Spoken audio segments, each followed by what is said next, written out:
How's everybody doing today, you fuckers? You screwheads. It's the Rob Black program. It's fucking about 138 degrees outside, no bullshit. And we are here in the offices and getting ready to do another exciting show for you. Yeah, man, I gotta turn that shade down. I know. I'll get to it. What a beautiful day out, man. Another. You guys should see this pile, this heap of shit over here. That's all it is. It's just a trash heap. Let me show you. Ah, fuck it. Maybe I will. Maybe I won't. I don't know.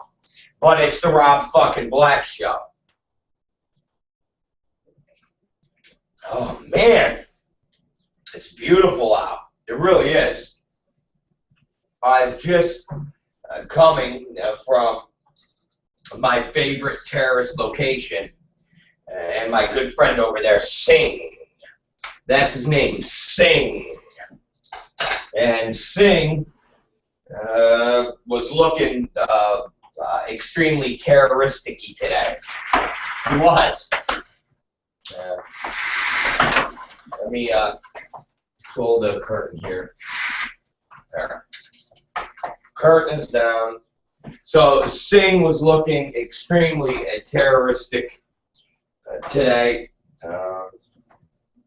He was. He really was. He was looking extremely terroristic today.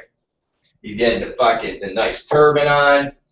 He gave me the look like he knew exactly where that jet is. Not fucking around. He knows where the goddamn jet is hiding at. But he ain't gonna tell nobody. So, what are you gonna do with the Singh over at 7-Eleven? But you know, I don't know if you guys have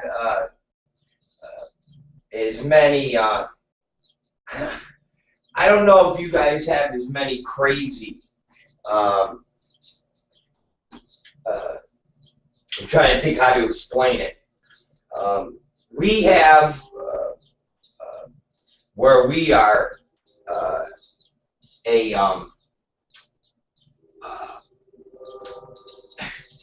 we have a 7-Eleven that is over at our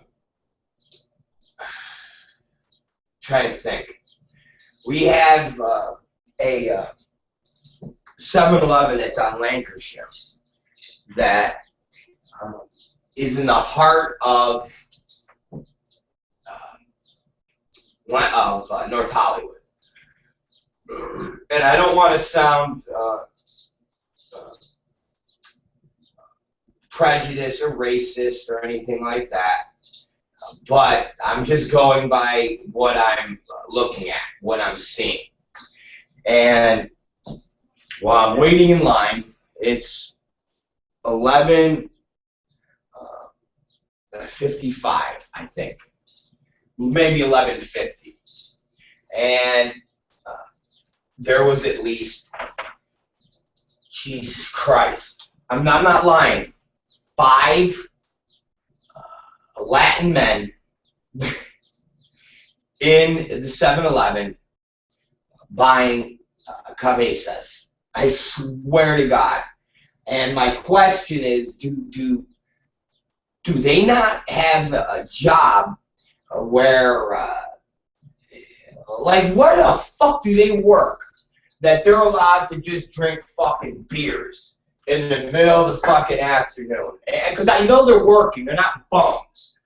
2 of them had the whole construction style outfit on, where they're possibly landscapers or something like that. But where the fuck do you work, even as a landscaper, where you're allowed to just kick back with a fucking 12-pack of Azteca beers or whatever the fuck those things are? I mean, it was just amazing to me. One of them definitely worked for a a legitimate construction company because he had like a construction car truck thing with hard hat type equipment and hats and fucking stuff like that, and they are rolling with a goddamn 12-pack of fucking beer. I said, motherfucker, how the fuck does you pull this off, man? How the fuck do you pull this off? Got a 12-pack of fucking beer there in the, not even noon. It's not even it's not even a 2 o'clocker. This is like before noon. This is a whole new meaning to the madmen. Let's have fucking drinks at fucking 10 o'clock in the morning. I mean, here we are in 2014. Motherfuckers are kicking back cabezas before noon with real jobs. Like I said, we're not even talking about fucking the derelicts that roam up and down Lancashire. I'm talking about real workers, real blue-collar workers, motherfucking Mexican dudes in there just buying fucking cases of beer, lottery ticket, case of beer, and they get in the truck to go drive away to mow your fucking lawn or work on a construction site. It's fucking very bizarre. I looked at the clock thinking, motherfucker, it's not even noon. You're buying beers. But hey, Sing over at 7-Eleven, nothing phases this motherfucker. Really, nothing phases this fucking motherfucker. He's just with this stone, terrorist-looking face on it. Like this fucking big-ass fucking turban. Definitely plotting against the world. So, what are you going to do? What are you going to do? Anyways, was up late last night working. First, we fucking got out of here late. And I started my working out process late. Yeah, started working out later than normal. So when I got done, it was already, Jesus Christ, 3 o'clock. It was already, I think, 3, time was it? 3 in the morning. So by the time I got done working out and getting into the shower to rinse the sweat off my body. So that was a troubling time because I wound up not getting to bed until about 4:45. So I didn't get my full amount of sleep that I wanted to.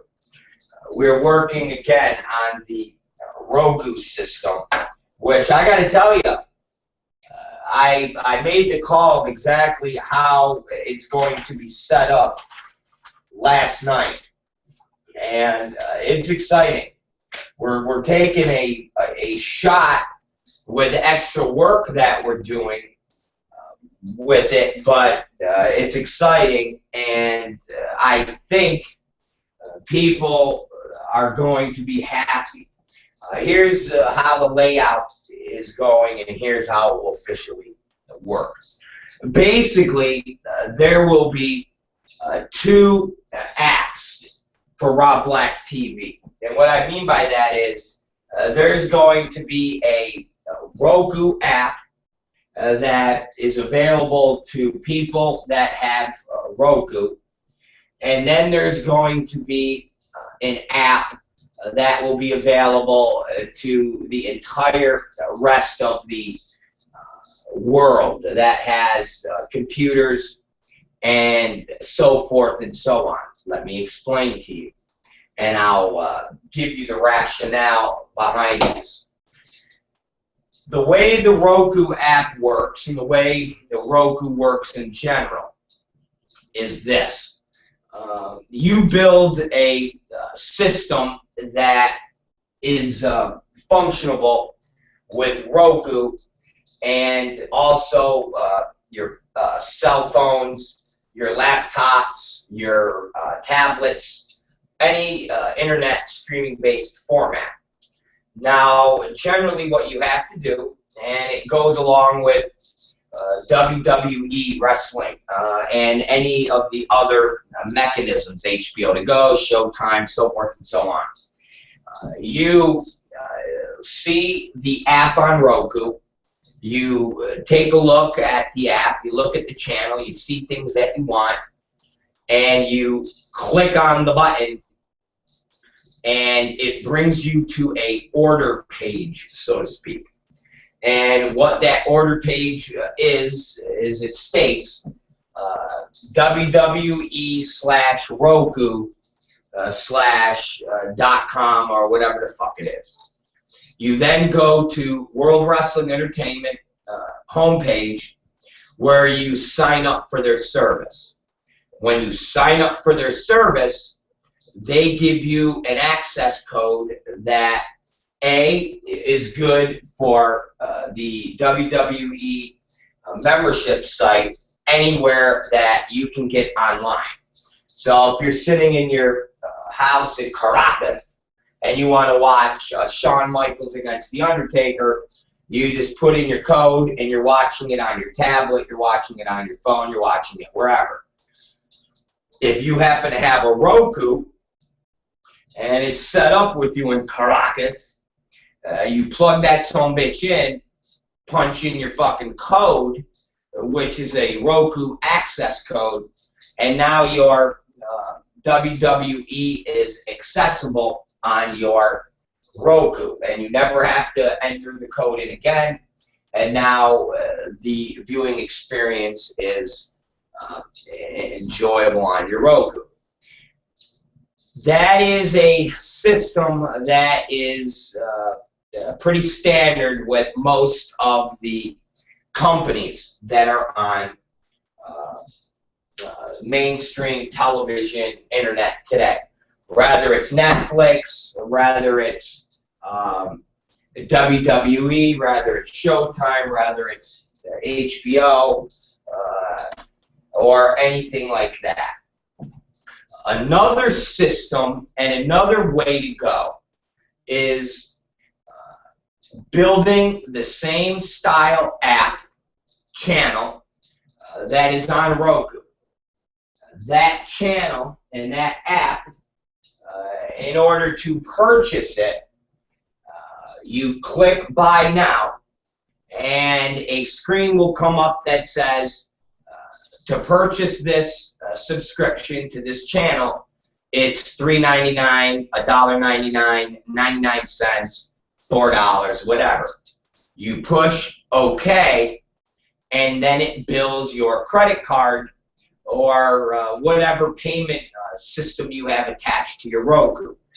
Because 9 out of 10 times, most people with a Roku player have a credit card or a payment gateway set up to it, because ultimately somebody with Roku is either possibly purchasing Amazon movies or buying something on a home shopping network, or buying some type of product that is a la carte.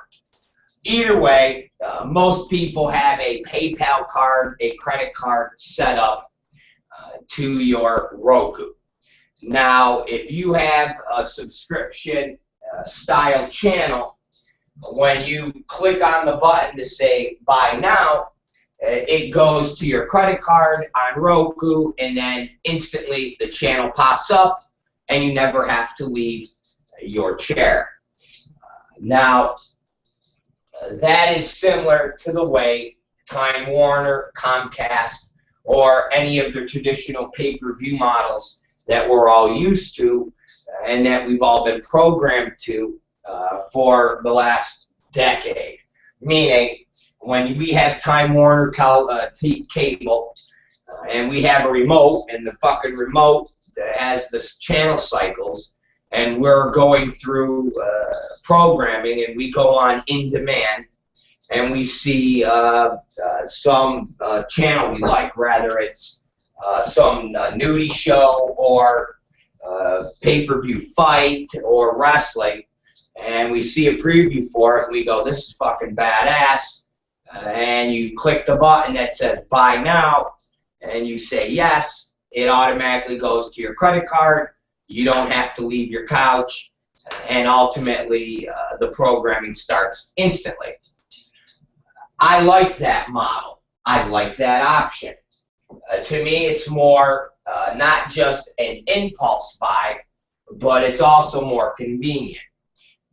For some reason, I do not enjoy when I like something on Roku, I actually then have to go through another process to access the channel. When I click on InfoWars, Alex Jones's website, which is on Roku, and I do screen grabs that show me what his channel's about, and I go, wow, this looks cool. I then have to push another button that gives me the Alex Jones info page that I now have to go to a computer or a smartphone or anything that I now can access the web, type in the Alex Jones information, get out my fucking credit card, punch in my fucking information, order up the channel. It then gives me the access code, which I then go to my Roku box. I enter that access code in, and then I'm able to watch programming. To me, that fucking blows. To me, that's a pain in the ass, and to me, that cuts down on sales. So I like the model that is just a one-click and go. But here's the drawback. If you make your channel that is solely based on that Roku app, you eliminate 50, 60, 70, 80 million homes that don't have Roku and would want to buy your channel, but they can't because it's only available on Roku. And you're much more inclined to get somebody to get up off their couch, to get their laptop, to join your site off the Roku than you are for somebody to go out and physically buy a Roku to get your channel because it's only offered on a pay-per-view basis on Roku. So you say, Rob, very, very, very thought out, very intricate. What's the concept? Well, here's the fucking concept, motherfuckers. We're going to have two. Yes, we're going to have two apps that will be available. And Rob Black TV will be available via Roku, which will be an app only developed by and for Roku. And then we will have an app that will be solely available via the World Wide Web. And you ask me, Rob, what's the difference? Here's the fucking difference. The app that will be on Roku, ladies and gentlemen, will be in the public forum. What that means is when you click on your Roku channel, it will not be a secret channel that you need the code to put in your Roku player to have it pop up. It will be a public channel. And every couple days when Roku announces their new channels via popping up on your system.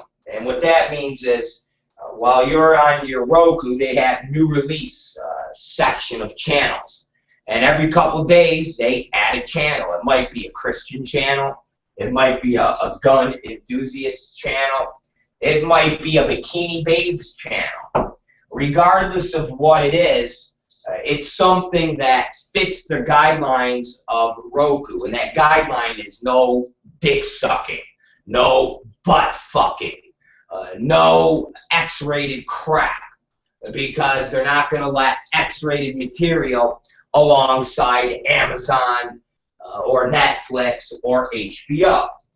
Their concept is only permitting a channel that would be in the same vein as HBO, Netflix, Hulu, Amazon, and so forth and so on. So, in order to have that channel available, it has to be a R-rated and done more than that.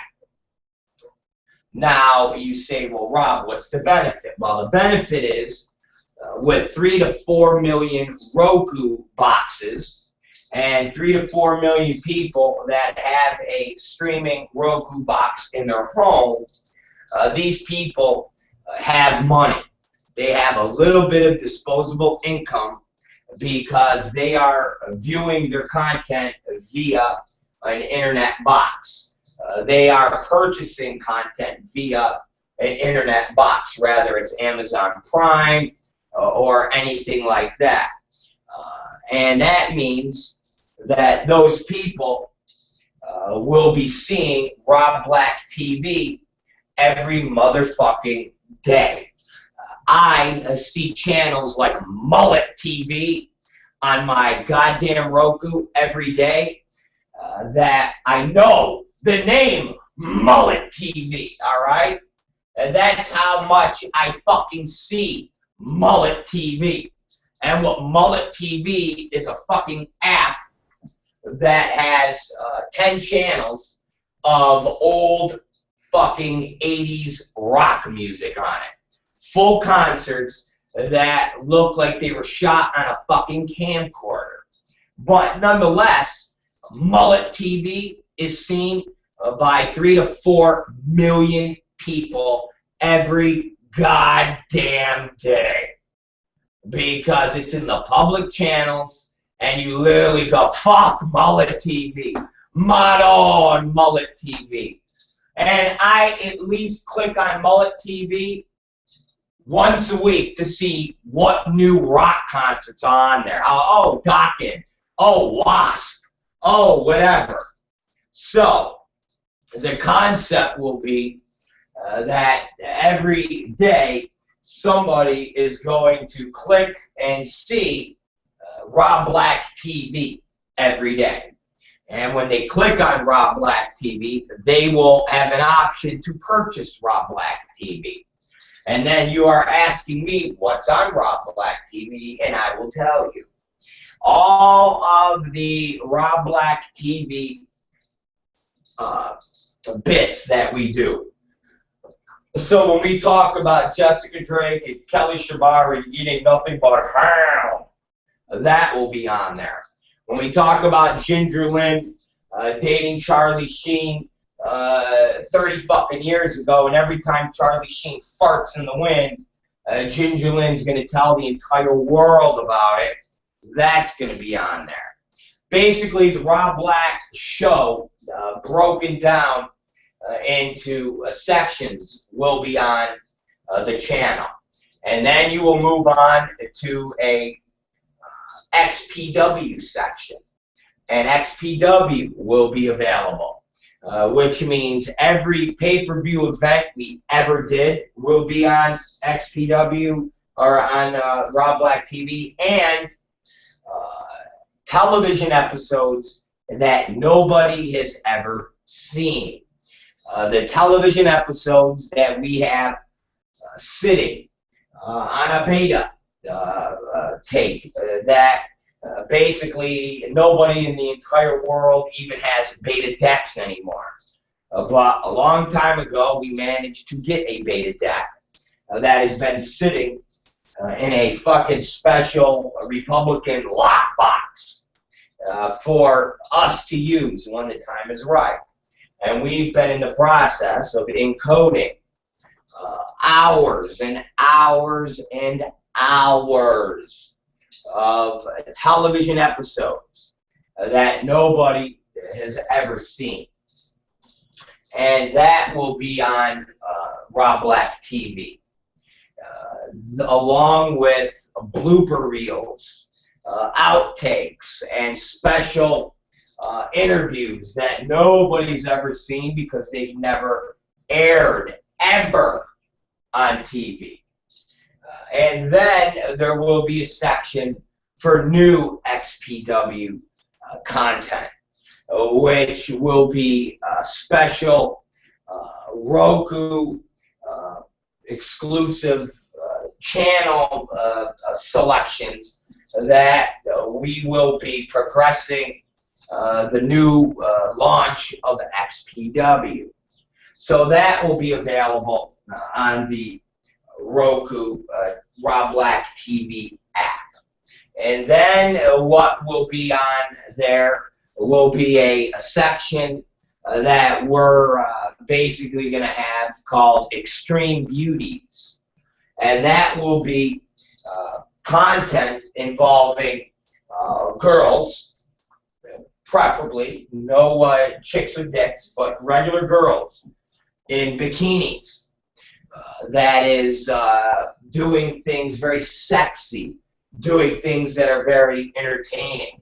Some girls might be driving around in hot cars like Lamborghinis or old muscle cars, or some girls might just be jumping on trampolines with their itsy bitsy tiny bikinis and their big beautiful breasts flopping and bouncing around. Maybe we'll get a little Republican on people, and we'll have some beautiful girls in some beautiful bikinis out at the old shooting range, firing off the latest weapons, and you have some chicks with guns. Or you might be pleased to see just beautiful women eating ice cream and using their long, beautiful tongues to just ever so slightly lick ice cream. Now, we then will have movies, features that we've done in the Rob Black history.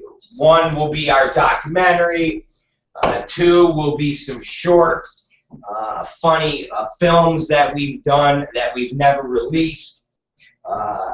And, of course, old home videos of the Rob Black life as you know it. Plus, we have footage from my court case where we brought cameras when we were on our way to Pittsburgh, and we have never before seen footage of that. So these are all the things that will be on Rob Black TV on the Roku app. Now, that will all then be transferred to the internet app that will be available online, but what also the people online will get will be hardcore pornography. They will get the full extreme library, countless numbers of extreme productions that involve people getting fucked up their assholes, guys getting fucked up their assholes by other guys, and midgets, and cripples, and one-armed motherfuckers. You name it. It will be available on the Rob Black TV internet version that you will be able to get. And that will be separate than the Roku app. So that, ladies and gentlemen, is something that is being worked on. We've been working on it for the last, Jesus Christ, 3 days. And the Roku version will probably be ready for me to give you guys the information by Monday. Today's Wednesday, and I know that Anonymous, which is our builder right now, is already got a ton of stuff uploaded into the server apps. I know he's already broken down categories, and as we speak, I am getting ready to upload wrestling content and footage. So that, ladies and gentlemen, is something that you all get to look forward to, and one would have to imagine that WWE, who is banking their entire future on these apps and their internet viability and what they can generate as far as membership bases, as far as Roku, as far as their pay-per-views. One would have to imagine that when you go into the sports section of Roku and you see World Wrestling Entertainment app, and then you look alongside and see ROB Black and XPW app, one would have to imagine that anybody that is purchasing a WWE package is pretty familiar, with XPW, considering by all accounts anybody that is buying a WWE 22,000-hour programming package so they could sit at their house and watch nothing but old ECW and WCW and fucking NWA Championship Wrestling and Mid-South and every other piece of product that Vince McMahon purchased. I would imagine that impulsively they might click on over to the XPW ROB Black section of Roku and maybe plump down their $4 a month, or at least $4 for 1 month, and take a look and see what we got to offer. I got to imagine out of 3 to 4 million users of Roku, we might be able to just get 10,000. WWE is banking on getting 1 million subscribers. I don't know. I got to imagine that we might be able to get 10,000 people in the span of a fucking year to maybe impulsively click on. If not for the wrestling, maybe some beautiful girls firing guns and licking ice cream cones. I don't know. Call me kooky. Call me nutty. Call me a whack job. Call me a fuckhead.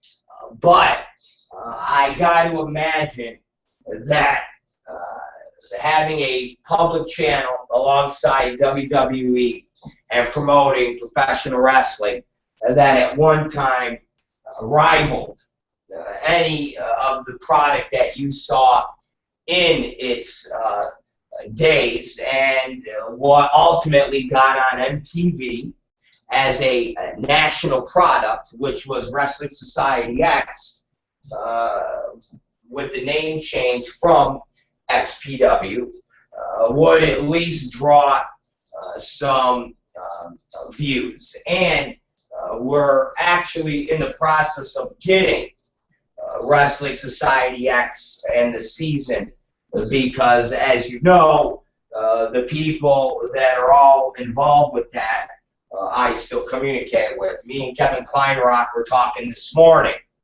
about some things that we could be doing on the channel, and a couple other wrestling companies that could possibly get on board for this launch. So all of you out there who have a Roku, this is what you can look forward to, and it will be active next week, and it will be something that will be exclusive for Roku. And then the availability for the internet channel with the pornography will be a whole nother bastion. And of course, they both will be priced differently because the person that buys the Roku channel and wants to purchase the internet channel with porn will have special deals, and vice versa. So that, ladies and gentlemen, is what is coming down the pipeline. That, ladies and gentlemen, is what we've been working on. And that, ladies and gentlemen, is the future of Rob Black TV. So, with that out of the way, it's 12:43 p.m. And we are going to address something that we have online right now, and it's called I want all the ham. I want all the ham. I want all the ham. I want all the ham. I want all the ham. I want all the ham. If you go on to adultfyi.com right now, ladies and gentlemen, adultfyi.com right now, ladies and gentlemen, you will see a brand new story that's up. And that brand new story shows somebody that's a dwarf. Well, not exactly, as far as the clinical and psychological and birth term of a dwarf. But one would take a look at the picture of Jules Jordan and have to assume that he definitely is from Munchkin Land.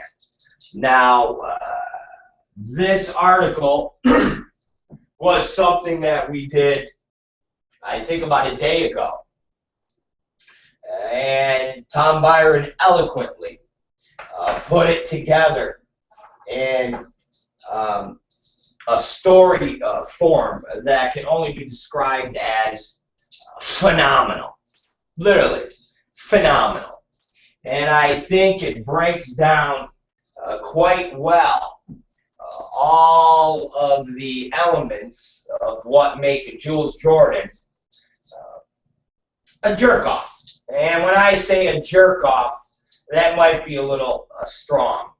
I would say somebody that's on borrowed time. And if we're wrong by what we laid out in the article, please feel free to fuck off and create your own show, your own blogs, and write your own stories that will dispute what we have up there now. Or for forever, hold your fucking tongue. Because facts are facts. And you can't deny facts.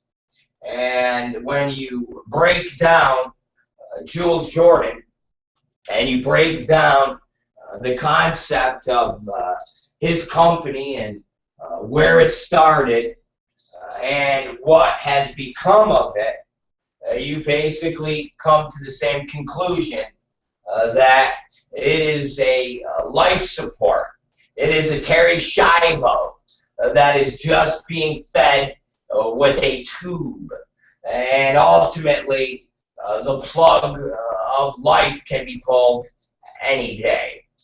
There's nothing innovative there. There's nothing creative there. There's nothing that points to the direction of renewed hope and a thriving business. It is basically just churning out bullshit crap and collecting whatever last dollars one can collect from a dying industry and a dying business model.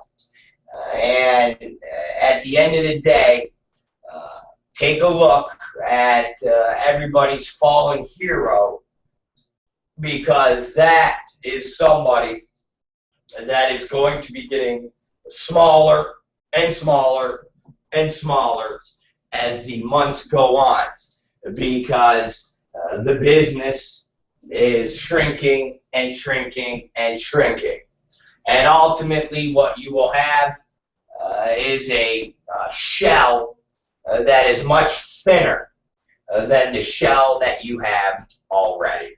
And that is Jules Jordan, and that is the ever-shrinking company that he has. So go to Adult FYI. You guys are going to get a kick out of the story, and you'll probably get a bigger kick out of the picture. The picture itself is far more entertaining, and that is Jules Jordan from the land of Munchkins. Now, I felt conflicted on putting that story up, and you would say why? Because yesterday we put up a story, and it was actually towards the end of the afternoon, almost towards the end of the show, and that was Crippled Dan's review of the Brad Armstrong movie Underworld. And if you guys take a look at the story that is underneath the midget story of Jules Jordan, you will see the Underworld review.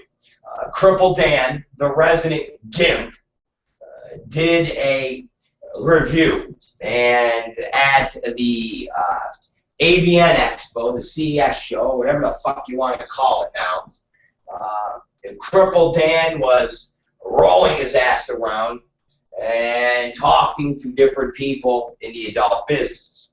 And the great Brad Armstrong did a favor to the crippled fuck and gave him a copy of the movie Underworld out of the goodness of his fucking heart. And Crippled Dan's intention was to review it, talk about it, put it in paper or computer or Sanskrit, whatever the fuck he could do. Maybe a canvas, and he writes it with his own piss and shit. But getting that to us so we could post it on the website and at least show appreciation to Brad Armstrong giving a piece of product for free to our resident gimp. Well, lo and behold, it took the gimp 2 fucking months to create a review. Exactly. Very slow, very long, kind of like if Crippled Dan had to fucking walk. Very slow, very fucking tedious, very sloppy, and exactly is what we got. Now, Crippled Dan eventually got this review together, and it's good. He has a future in writing if the prerequisite is to write an article every fucking 3 months and to give their editor 4 articles a year. He'll be rocking and rolling. But nonetheless, Crippled Dan sent us a great review of Underworld. And if you go to Adult FYI in the story that is under the dwarf Jules Jordan, you can read this article. And it's a great review, and I had conflicting feelings about not, well, I had conflicting feelings of taking the article down. And when I say taking it down, it's up there, but it's not the top story. Jules Jordan's the top story. We took down Underworld as the top story, but it's there. And when the story went out last night, before we left to go for our evening's activities, Tom Byron said he tweeted that story out to Brad Armstrong and Jessica Drake, and I said, "Oh, Tom," I said, "Brad and Jessica are not going to respond. They don't get the jokes. They don't get the humor of the Rob Black Show. They are so wound up tight with sticks up their asses.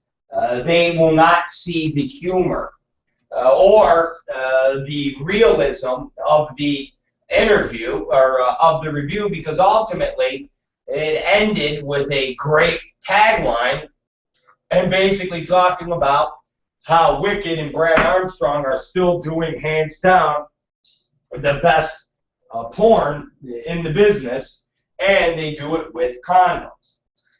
So I said, forget about it. No, they're not going to respond. So when we were on our way back about 2.5 hours later, I offhandedly asked Tom Byron, I said, "You hear anything from Brad and Jessica?" And he started laughing, saying no. Well, when we got into our offices and I was sitting in my studio setting up the computers and getting them to be ready for broadcast, Tom Byron poked his little fucking head in and said, and I said, "What?" And he went, and I can't understand him because before my show, I don't like anybody to talk to me. I don't like anybody to fuck with me. And he knows that. So instead of just telling me what it is and straight up breaking our protocol, he decided to break our protocol by just mumbling. So I had to go, "What? What?" And then he said, "Brad, Twittered you back." And I said, "Get the fuck out of here." And he said, "I'll send it to you." So Brad sent us back a Twitter and said something in the vein of, I don't even know if he said thanks, but basically it was also a tongue-in-cheek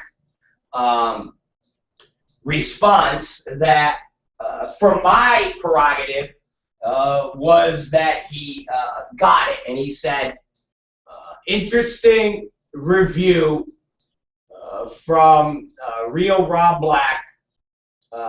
Glad you're being honest or being the truth with a character, like a smiley face, but not smiling, like a,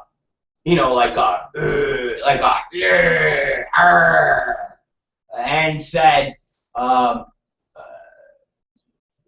check out Underworld review at Adult FYI," and then he put the link to it, and that was the retweet back to me, if that's what you would call it, a retweet or whatever the fuck it is. And I thought that was the greatest response from somebody that I'm constantly razzing in a good way. And in turn, all my people retweeted it. Katie Summers retweeted it, and a couple other people retweeted it. It was funny. And it was kind of like Brad Armstrong got on the bandwagon of knowing what this show is about. And I asked Tommy, I said, "Well, Jessica's not going to respond, and I Jessica's still not going to do the comedy routine that I want her to do with Katie Summers as the odd couple. But nonetheless, at least we got Brad to at least get a half smile out of the review." And so we laughed, we cried, and we told stories about Brad Armstrong and Jessica Drake, and how I would love to be a fly on the wall, or at least a hidden camera to see if in their personal lives when they're home, if they even act like the great coupon commercials. If any of you were too young to remember, there were a series of commercials for a Dijon mustard called Grey Poupon, and people would say, "Excuse me, could you pass the Grey Poupon?"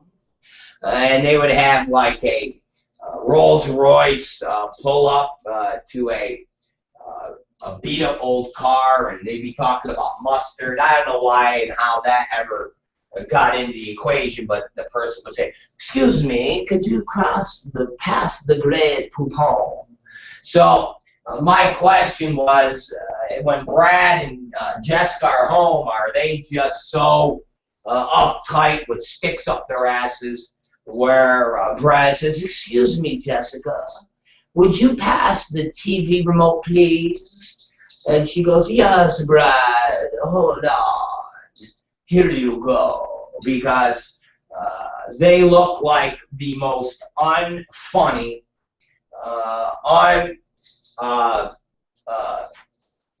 just getting of a joke. It's almost like if you said the word retard in front of them, they would say, "That is so offensive. You must use the word mentally challenged." So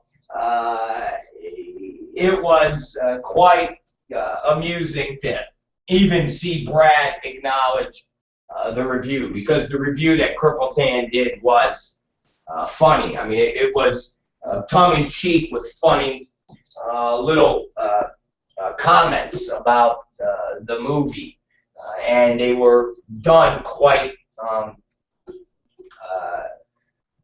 They're done quite wittingly, and is that a word, wittingly? Witty. And for a cripple fuck, Dan does a really good job of writing. He's just slow. He's fucking real slow. Like, again, Cripple Dan writes a review and writes a piece as you would expect somebody in a wheelchair to do. Slow.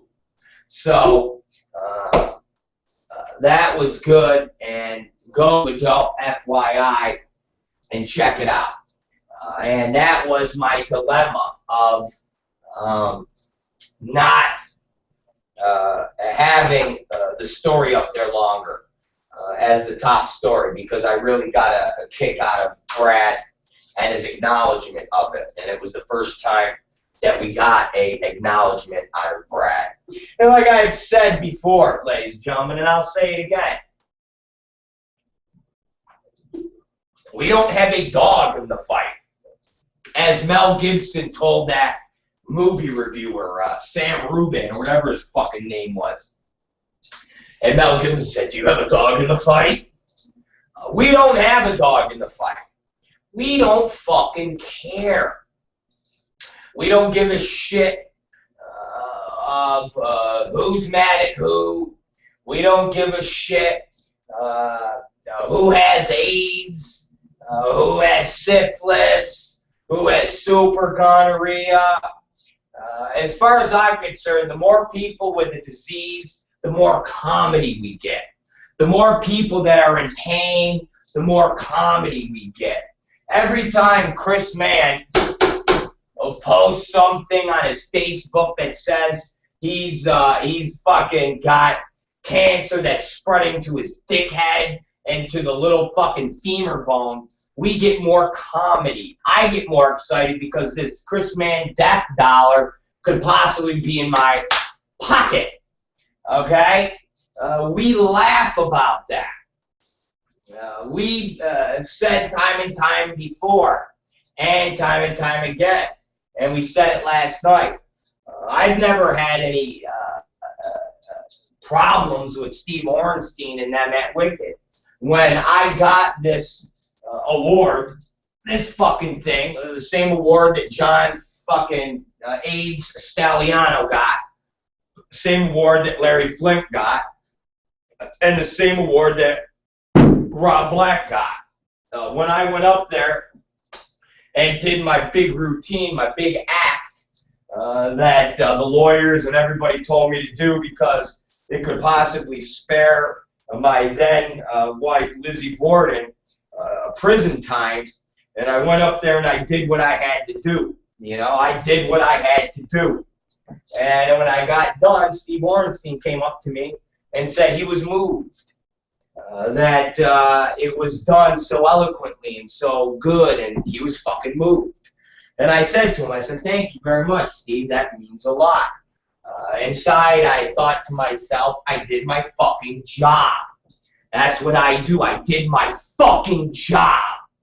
I did what I had to do to get over to the point that I was sorry and that I wanted forgiveness. And this would go a long way when it came time with the judges and so forth and so on. So I never had problems with Ornstein or Wicked. It's just fun to bust balls. Jonathan Morgan, they're a longtime in-house director. I've been friends with Jonathan Morgan since I got into business. He's the person that I followed around when he worked for my uncle, and he taught me how to make fake cum.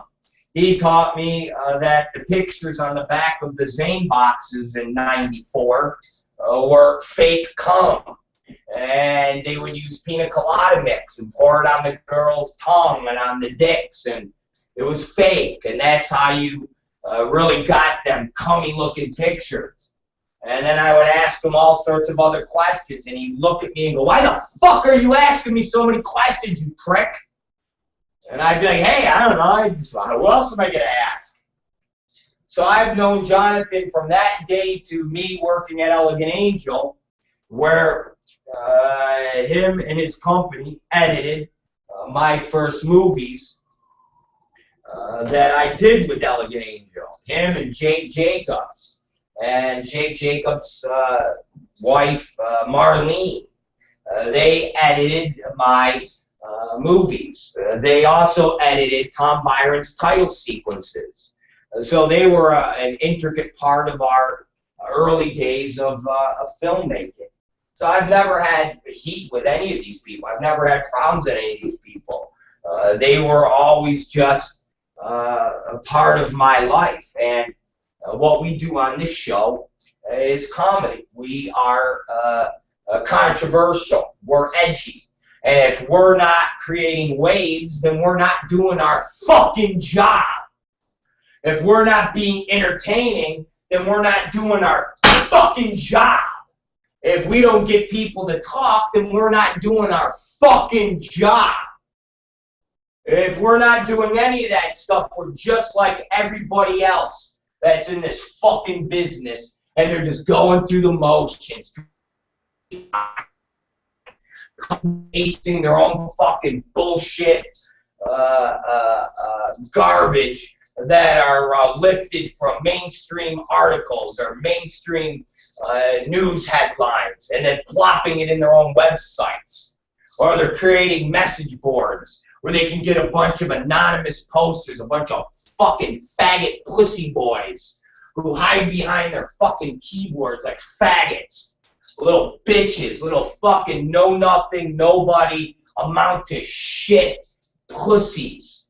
Bunch of faggots with a bunch of ugly fucking kids and a bunch of fat-ass wives that sit in suburban America wishing they could be us. But they can never be. So that's why they create a fantasy world on their fucking computers, because they're fucking faggots.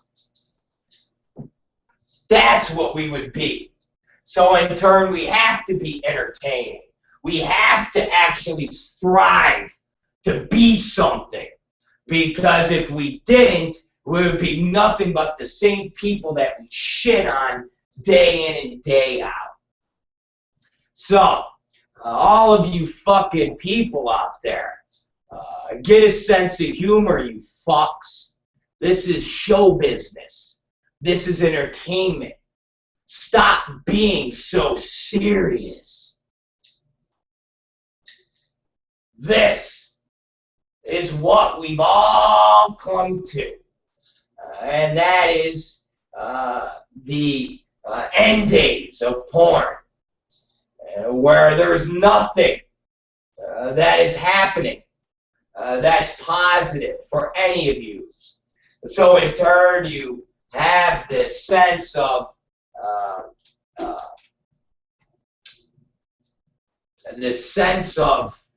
lost hope and fear, because you see everything around you crumbling. You see your pieces dwindling. So in turn, you're ultra sensitive. Well, hey, get used to it, because shit ain't getting better. And if you think there's a magic bullet that's going to make this fucking business all of a sudden move more DVD pieces, you're wrong. If you think all of a sudden you're going to find that the internet will buy $29.95 membership fucking subscriptions online for porn that everybody can get for free, you're wrong. If you think people are going to pay for membership subscriptions to see you shoot new scenes that involve the same girl that has just shot 10 other scenes, and 5 of those scenes are with the same guy that 5 other companies have, you're wrong. If you think that the California safety and occupational hazard people are going to stop coming after everybody and let them all just come on each other and spray their fucking disease, AIDS-ridden jizz and just fucking not give a fuck, you're wrong. This business is changing. And if you people can't see the writing on the wall, you are so sadly mistaken. You are living in a world that believes in invisible man and the apocalypse. If you don't think Isadora Hall's bill is going to get approved next month as it makes it to the committee floors, you're wrong. If you don't think that this industry is going to keep getting fucking tortured, you're wrong. This is basically the done. It's over. Basically, the industry is now in a fix-it mode, and that's to fix the revenue, and not by means of other businesses, but by means of adjusting their own lifestyles. People are going to have to get rid of their cars. People have already started to do that. People have already started downsizing. Nobody is up. Nobody's taking businesses saying, oh, we have to create these new entities to sustain our lifestyles. People are fucking downsizing because they know there's no way that they can get into anything that is going to make any money. Example, take a look at Jerry Estrada. That's somebody that I worked for. Okay? The guy was an uneducated Mexican that basically barely finished high school. Right out of high school, he worked in a warehouse for Paul at Notorious. Okay? From that point, he sold a product out of his car and drove around from company to company, from me to VCA Pictures, on down, Anabolic, and bought product and then sold it to stores for a $2, $3, $4 markup. He then went and used money that he got with his brother, who worked at Disney at the time, and purchased a production company from Bianca 7, Exquisite Multimedia, a company that still had the Evil Angel brand and feel attached to it. That person then traded off the name of something that Bruce 7 and Bianca did. Well, here we are, what, a decade and a half later? And as the business turns and it disintegrates, where the fuck do you think that guy's going? He's about 39 years old, weighs about 600 pounds, he's got 3 kids, got a wife, where the fuck do you think he's going? Huh? What fucking future does he have? As the pieces go from 400 of a number, 300 of a number, 200 of a number, as you can't find any more suckers to take 30% of a distribution fee from when they're only bringing in $4,000 on a fucking comp movie. Where's that person going? What business is that person? What are they going to get into, the restaurant business? What are they going to get into, the strip club business? Huh? What are they going to get into? Pharmacies? What are they going to? Nothing. It's called life support. It's called borrowed time, baby. Huh? What? What are they going to get into? And he's not the only one. There are 10, 20, 30 other motherfuckers in this business just like him. Borrowed motherfucking time. What's he going to do? Huh? What's he going to fucking do? Where's the future? Where's the fucking future? Unless you plan to die, which maybe that's what people like him do, and they plan to die when they're 50, and they figure they only got about 10 years left, then it doesn't matter. But if you plan to live to you're at least 70, you got about 30, 40 fucking years left. What do you think? This fucking piece of shit business is going to be around for 40 more fucking years? You think making fucking old comped up footage that Danny Gorman and Howard Levine pump out to a bunch of dying stores, that's going to be around in 30 to 40 years? Or do you just fall on the, well, something will come along. Something will come along. Something will happen. Something will come along. Really? What's going to come along? What's going to fucking come along? What's going to come along? Because all it takes is one fucking city and state official to fine your ass $50,000, $60,000 for fucking violations from shooting, which everybody's on borrowed time. Remember, anybody that shoots without fucking rubbers and shoots hardcore is got themselves set up for lawsuits and Cal OSHA violations. How do you say it? Because you're recording it on video, dummies. Because you're having model releases that state exactly when the fuck you shot, dummies. And Cal OSHA has already done what I said they could do. They've already sat there and just looked at product. They buy product. They go online. And I've said it months and months and months ago.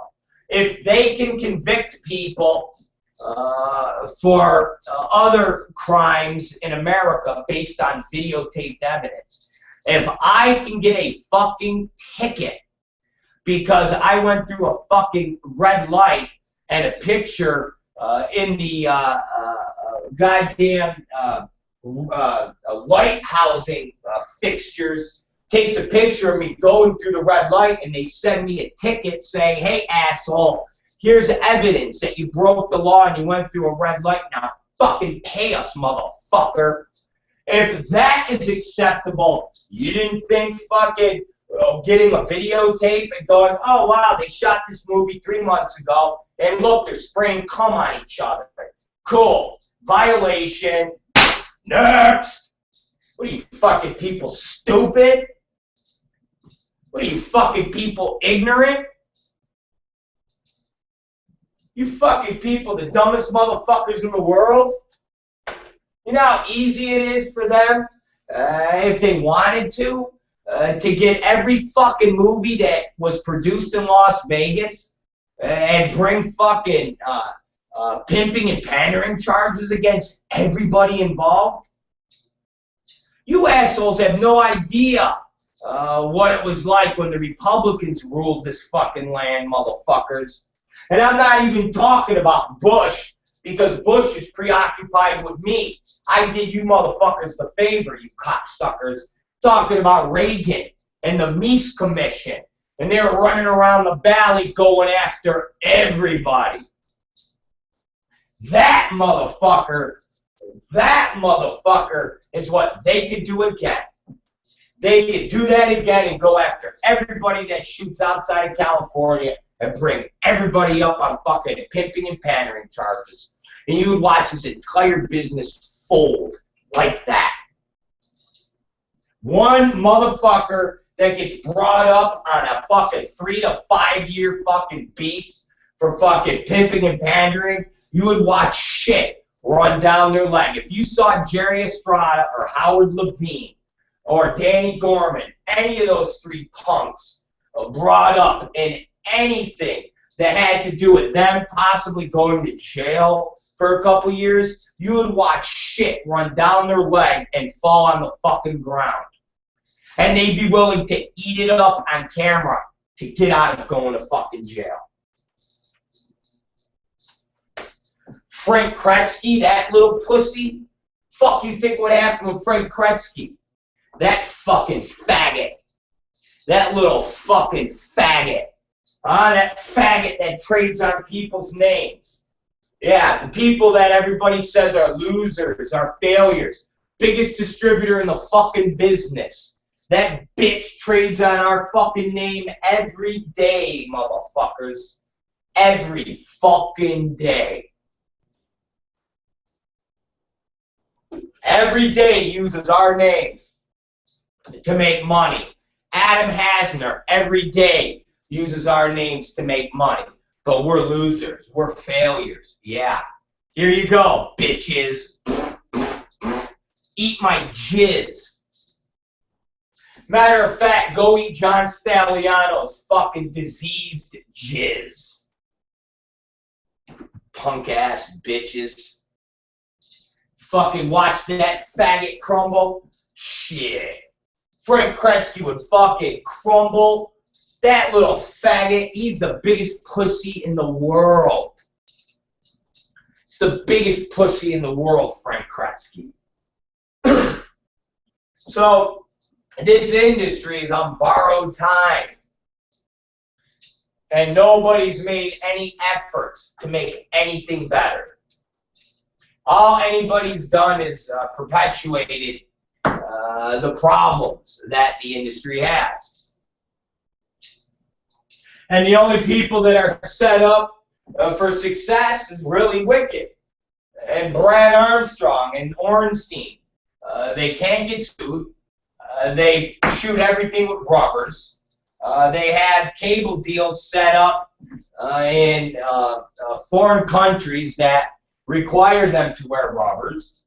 They have their side deals with Manwit for their internet content. And at the end of the day, they have their people in position to be able to always latch on to some form of other porn business because they've set themselves up for that. The condom thing, Wicked set themselves up. They've set themselves up to be the last man standing. And that's what they're doing. While you have people like Hasner and Kretschke and Estrada and Levine and these types of people that are doing nothing but setting themselves up for failure. And they've been setting themselves up for failure for years and years and years and years. Shit, you even have this fucking idiot Mike Coolidge, this putz, who's sitting there doing stories about outing a guy that, and this thing I didn't really talk about, but basically Coolidge, because he's in such a desperate mode to get publicity, because he's so desperately, A, wants to be famous, and B, sell more than 100 pieces as he's at the big distributor of Legend. But he knows all of the top studios in the business. He knows all the top studios so much that he goes to a studio that's basically all but dead. And this guy basically outs somebody who had a membership. Think about this. Mike Coolidge puts a guy who had a membership for a website on blast and tells the entire world that he's going to offer a kid who goes to Duke University a chance to fucking porn films because the guy joins a porn site. So basically what Mike Coolidge is saying is that anything that Mike Coolidge is associated with, and if he doesn't like you, he'll get your personal information, divulge it to the world, and basically be a hacker, be like he's a hacker for Target and Neiman Marcus, grabbing people's credit card numbers. Literally, Mike Coolidge goes into the back end of adult websites and looks at who are the people that joined, and if he doesn't like you, he goes and broadcasts it to the world. How the fuck does that set up our industry for success? How is that being successful in our industry? How is it that you now know that anything Mike Coolidge is associated with, if he has your personal information, he will divulge it out to the world if he doesn't like you, or if he wants to get press? Doesn't that frighten anybody, or does that not give anybody pause? Seriously, Mike Coolidge wrote a letter where he stated to a Duke University member who, and when I say, and I hate the word outed, you know, you guys, aren't we in the adult business where we all brag that the industry is mainstream, and we all brag that it's a $13 billion a year industry, and we all brag that the women that do porn are feminists, and we all brag that nothing we do is wrong because politicians are worse? Don't we all brag that our fucking business is acceptable and it's as mainstream as anything else? Yes, Rob. So then why do we use the word outed? Outed is something that would happen to people that were gay back in the fucking 50s and 60s, and somebody would out somebody and they would lose their job, or they would get beaten up, or they would get killed. Outed is somebody that has AIDS and they're outed and they're now discriminated against at work because people don't want to sit next to them at a dinner table. Okay, that's outed. When did somebody finding out that you do porn and going, hey, that person fucking does porn, how is that outed? When all of a sudden is pornography secret in the year 2014? When magazines, websites like Cosmopolitan and Huffington Post and all of these mainstream entities all have porn articles. Huffington Post, Cosmopolitan did an article on what's his name, Diesel there, the black kid Diesel in our business. Van Diesel or whatever the fuck he is. Cosmopolitan did an article about the kid working at a mainstream place and having a rubber dick and all of this stuff. That's mainstream. How do we come up with the word outed? Okay? when fucking Mike Coolidge went in an article and penned a letter and told everybody that a civilian member of a university goes on to a porn site and buys adult material. Here's his fucking name, and now I'm gonna fucking talk about him. That's called outing. That person is not in the public eye. That person has nothing to do with the mainstream publicity. But a girl that's a porn star, she's a porn star. You can't use the word outed in the year 2014, you fucking morons. Not when you're all chiming that porn is acceptable. Not when you have people writing articles for the New York Times or the Village Reporter or every other fucking bullshit magazine. Not when you have people like Jessica Drake going to UC Santa Barbara talking about fucking on film. There is no outing, you dumb motherfuckers. You fucking take the word outed and you fucking abuse the word and make it mean nothing. Okay? The word outed is supposed to be reserved for when somebody has a medical condition and it's outed and their fucking careers or lives are ruined for it. Outed is supposed to be reserved for when somebody doesn't want their sexual orientation to be known and it ruins their careers and it ruins their fucking livelihood. But when you volunteer and get fucked in your mouth and you get spit on and you get forced to throw up on yourself and you're put on some of the most popular websites for pornography in the fucking world, that's not being outed, motherfucker. You stupid cocksucker. You stupid motherfuckers! You understand that, you dumb, ignorant cocksuckers? Mike Coolidge outed people. Mike Coolidge sat there and put on blast somebody's name and information and told everybody that they watch pornography. That is why this business is where it is. Because you have people like Mike Coolidge, people like Jerry Estrada, people like Howard Levine. All of these people, these innovators, they innovate nothing but disaster. They wreak havoc on people's lives. And they fucking destroy the business. And this is what you all got to look forward to. It's not getting better. It's only going to get worse. When Isadora Hall's bill becomes official, it's going to get worse. When Cal OSHA steps up their investigations, it's only going to get worse. Trust me, the minute Jerry Estrada and Frank Kresge get hit with violations, you're going to watch those two motherfuckers close up just like that.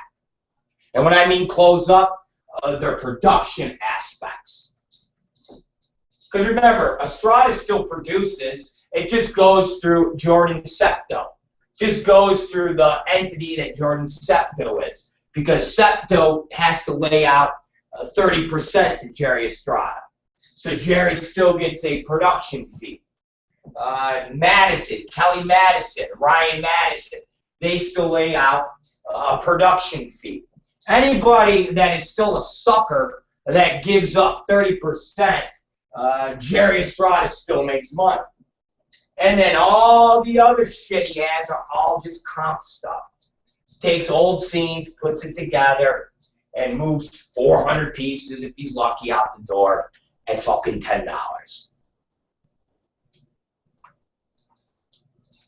And then every couple months he hits up the distributors, hits up Steve at CW Whitewater, hits up fucking Rondi at GBA Cleveland, and gives them a fucking $2 price, and then sells them 5,000, 6,000 pieces. Grabs 12 grand. After cost, and he might make $6,000 bucks. If he can do that with 5, 6, 7 distributors, add that up, now he's got money to pay for his fucking kid's private school. Well, how the fuck long you think that's gonna last? Exactly, motherfuckers. There's no innovation. There's no creativity. This industry eats its young. They eat its own people. Look at Stagliano. Look at Chris Mann. They've single-handedly ruined the fabric of the inner workings of the testing procedures of this business. Free Speech Coalition and PASS, it's all shit. Think about all the disease that has gone in and out of that fucking organization. Think about it. From Mr. Marcus and his syphilis, that we got evidence that Mr. Marcus passed syphilis on to people in the business. We've got medical tests. We've got tests from girls that got syphilis from Mr. Marcus. We have it. We've shown it. With past signatures on it. That's a fact. Think about fucking, what's his name? Alex Gons. And how long he worked with hepatitis fucking C. How long did that happen? That's a fact. That was proven. That's all done under the watchful eye of John Stagliano and Christian Mann. That is PASS. That is Free Speech Coalition. Remember, Chris Mann is the fucking boss of Free Speech Coalition. It goes Chris Mann, Jeffrey Douglas, and Diane Duke. They run Free Speech Coalition. They run PASS. They are handedly in control of that. John Stagliano is part of that. It's already been factually proven that John Stagliano knew Cameron Bay's medical fucking tests. He knew her viral loads. He knew everything. John Stagliano is HIV positive. He's got AIDS. And he works with talent in the business. That's a fact. You all can split hairs all you want and say, yeah, but he doesn't fuck them. He just touches them. How about this? He doesn't inform anybody that he's HIV positive. He doesn't give anybody a fucking choice. And that's something that you people are so blinded by with your own fucking little Marxism, your own little fanboyism, that you don't fucking get it.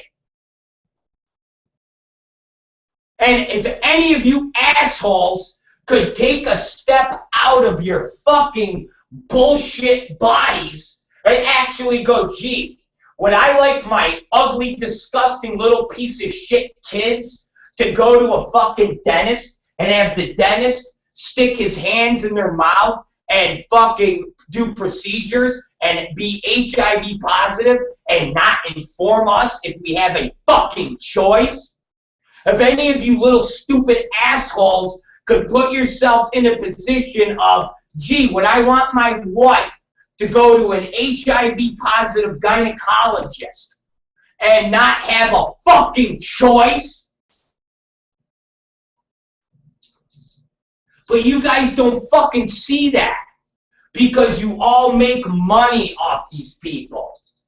So you all either get ads from Stagliano, you fucking get blowjobs from Evil Angel Girls. Whatever it is, you all get blinded by the bullshit.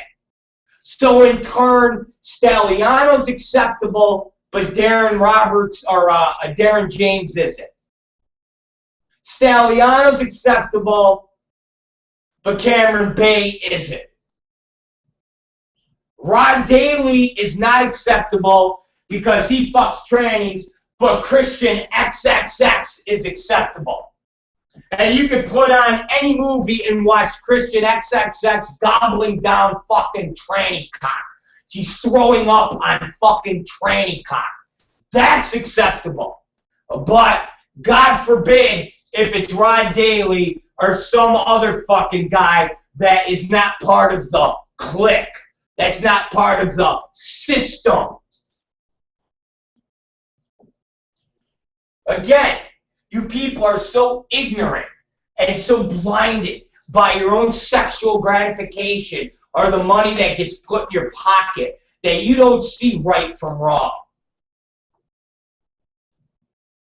You know, at least I've been a consistent asshole. At least I've been consistently a fucking pit bull, nasty motherfucker. At least Rob Black has consistently been somebody that looks out after Rob fucking Black. At least Rob Black has been consistently somebody that only cares about Rob Black and the people that are around me. Plain and fucking simple. I've been the exact same person that I've always been, but none of you have.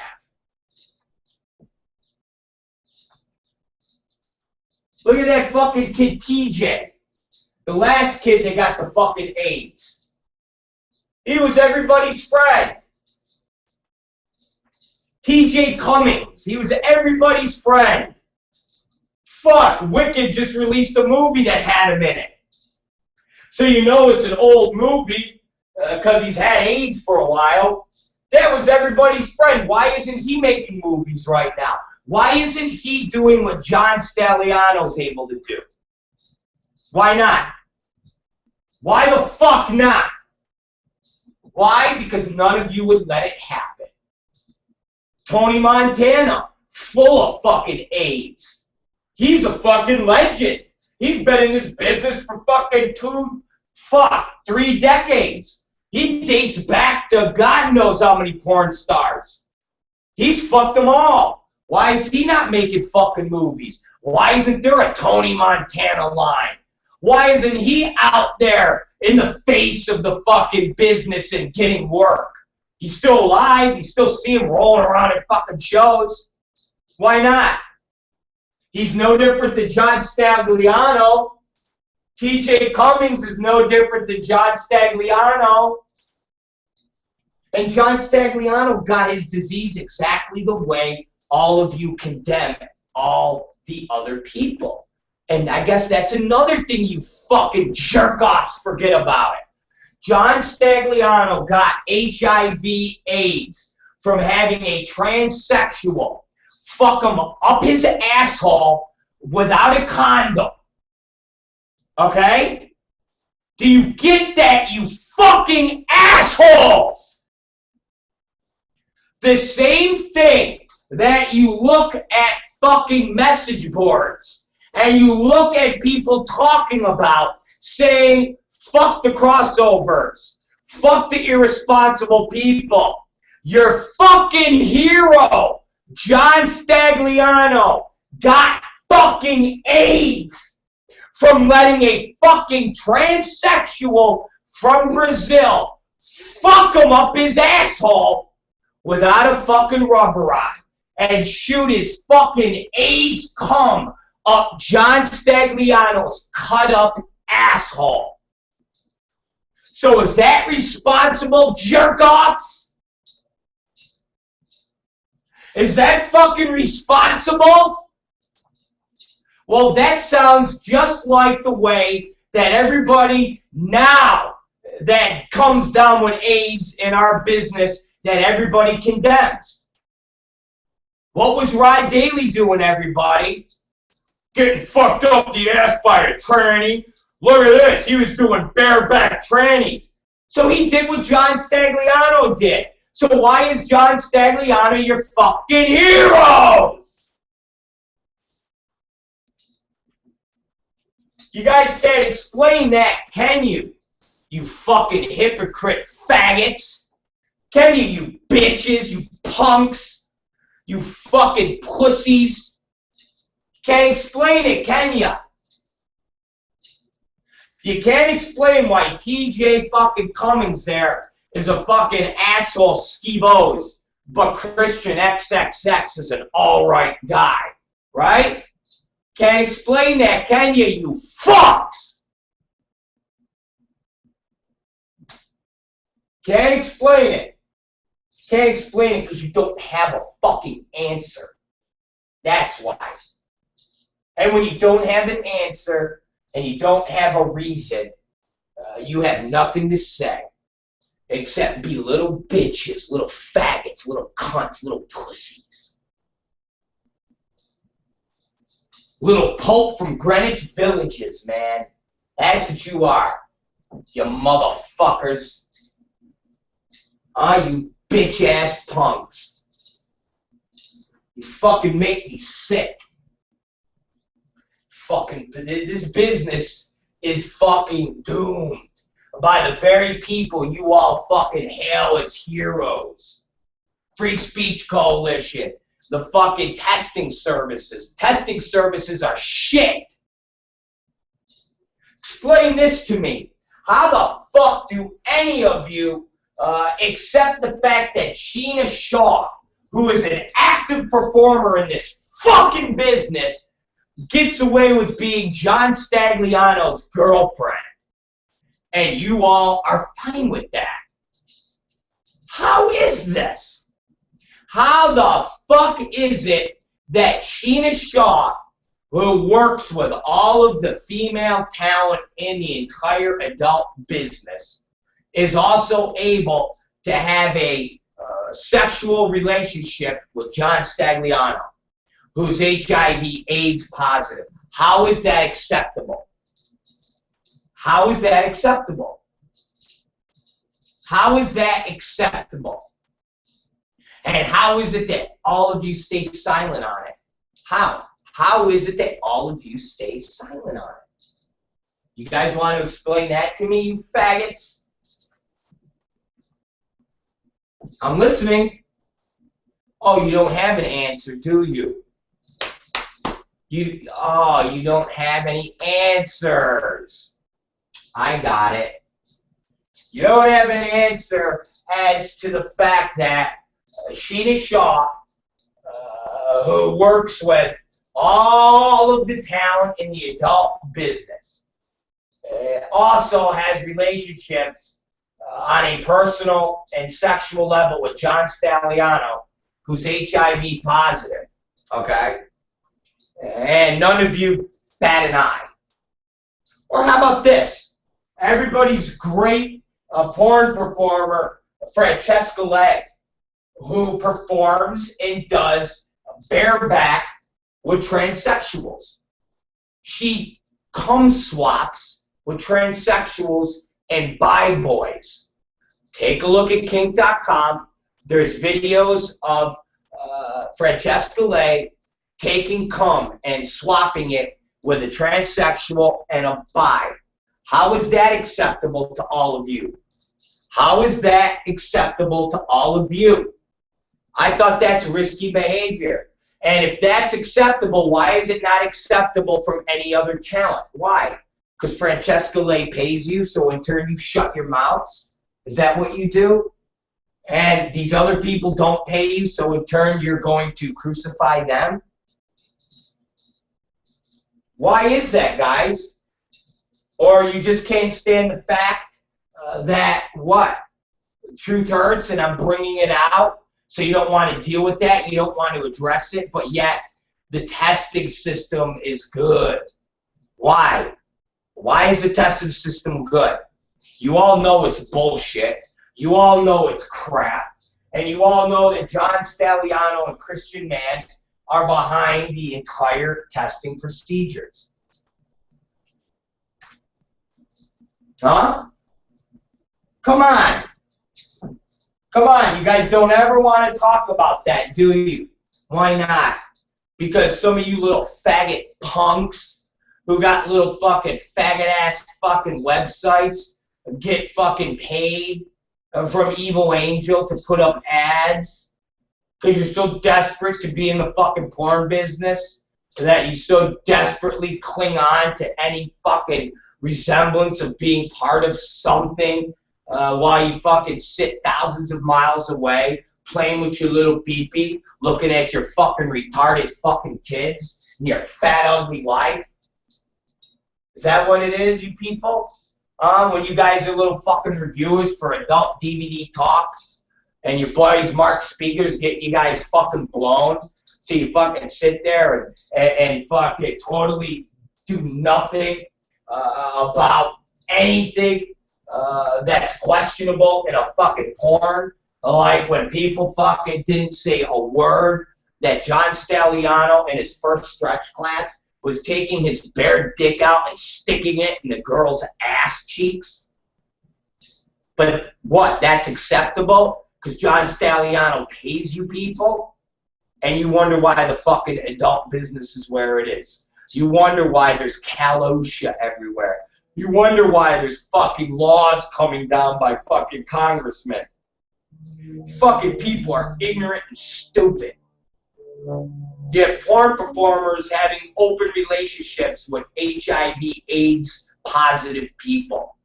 And these same performers are sitting there talking in public saying that they take dildos, shove them up John Staliano's asshole, and then take them from his asshole and shove them in other girls' assholes. They use John Staliano's used dildos from his ass and put them in other girls' asses. And that doesn't bother any of you. Why? Because John Staliano's paying you. Because Evil Angel is paying you. How does that feel, you guys? How does that fucking feel? Huh? How does it feel to be a bunch of punk-ass bitches? How does it feel? Huh? How does it feel? You wonder where this business is going and why it's headed in that direction. You all sweep everything under the rug. And to this day, we've never got any clarification on the fucking Alex Gons hepatitis scandal. Not one motherfucker ever talked about that fucking incident. Not one person. Diane Duke never said a word. Christian Mann never said a word. Nobody from past Free Speech Coalition or any of those governing bodies said one fucking word. Nobody did. Nobody said a fucking word. When we put up the goddamn evidence that has Peter fucking Mayow's signature talking about this talent contracting syphilis from Marcus. We scribbled out the performers' names. We posted it on the website.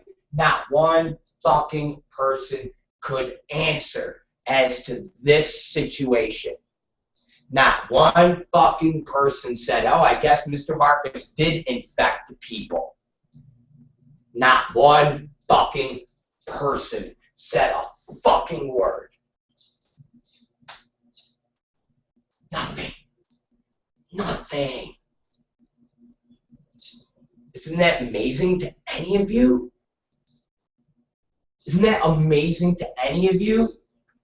Do you realize that your lives are so wrapped up in pornography that you put your head in the proverbial fucking lubricated sand and pretend nothing bad happens because you're so fucking terrified that it's all going to be taken away from you and you'll have to go back to your fucking loser lives? Rather it's getting a job on a fucking gas station or getting a job on a fucking chain gang or getting a fucking job with your fucking loser wives. Do you fucking realize that? Do you guys realize that you accept everything shitty that happens in this business? You fucking realize that because you people are so desperately terrified that it's all going to get taken away from you because none of you have any skills to do anything else. Do you realize that? Do you fucking realize that? Just think about that for a minute. You don't question anything in this business except non-threatening entities. The last thing that this fucking business did was went after some jerk-off broad who was a Christian freak who did a foundation where she talks bad about porn. And you fucking losers rallied around some half a fag and had him fucking make a documentary. That's what you guys did. That is the extent of what you guys do. You go after shit that is defenseless. You go after fucking little animals. That's what you do. Think about this. If Manwin is such a big, bad, evil entity, and they are destroying the business, why don't any of you tough guys do an expose documentary on Manwin? Why don't you do a Michael Moore-style documentary where you're chasing the Manwin executives, and you're bringing your video cameras in their building, and you're doing these investigative reports? Why don't you do that? Instead, I see you guys go after some old, washed-out, retired twat who's trying to make $1 on being a religious freak. That's what you guys stick your fucking documentary cameras in this broad's face. Why don't you go after fucking Manwin? None of you guys will do that, will you? Pussies. You guys are fucking faggot pussies. Huh? If AIDS Healthcare Foundation is so bad and Michael Weinstein is such an evil guy, why don't you guys do some documentaries on Michael Weinstein? Why don't you run around AIDS Healthcare Foundation with video cameras and do an expose on them? Why don't you do that? Because you're faggot pussies. That would be too hard. That would actually take some fucking work. That would actually require some of you to actually have a fucking brain. So it's easy to go after some dumb coos who runs around saying, I'm religion, I'm going to get God to help us rid the world of porn. So you get a camera and you shove it in this broad's face. Go after Manwin. Come on, you faggots. You bunch of half-a-queers. You guys are fucking gutless bitches. That's all you guys are. That's all you guys will ever be. Every real problem in this industry and nobody ever addresses and nobody ever will fix. Because all of you people are gutless, spineless bitches. Think about this. I sit here for 5 hours a day. You all know where I am. You all know my motherfucking name. You know everything about me. I don't hide from nobody. I don't hide from nothing. I welcome all of you to come down. I welcome anybody that doesn't hide to debate me, engage me, beat me up, kill me. I don't fucking care. But you don't, because you're gutless faggots. You're pussies. Okay? You're fucking pussies. What I've accomplished in the last year with fucking doing what I've been doing, you fucking faggot pussies couldn't fucking accomplish in a decade. Think about this. Derek Hay, this faggot pussy. 2.5 years ago, 3 years ago, okay, when I'm at a fucking convention that he's at, and I'm there for 3 fucking days, this faggot pussy waits until the last day of the convention at 8 o'clock at night to call me on my cell phone and leave a message. that he's going to come to my house and bait me up. Well, guess what? I've been waiting for 3 fucking years. And since that day he said that, I have fucking told the world what a worthless piece of human fucking garbage he is. What a piece of dog shit is he. Now, I would think that talking to one of his burned out scabs, like Lexi Bell 3 years ago, pales in comparison for me now, exposing every piece of shit move that cocksucker does, to the point of him getting thrown out of the Vivid building and hightailing it to Vegas. But guess what? He's never showed up here at this pokey little office. You know why? Because I'd slap him in his faggot face. And after I slapped him in his faggot face, when he was down, I would fuck him where he fucking breathes. But you're all fucking tough guys on your fucking phones and on your keyboards. But when it comes down to the nitty gritty, you all are bitches. Fucking bitches.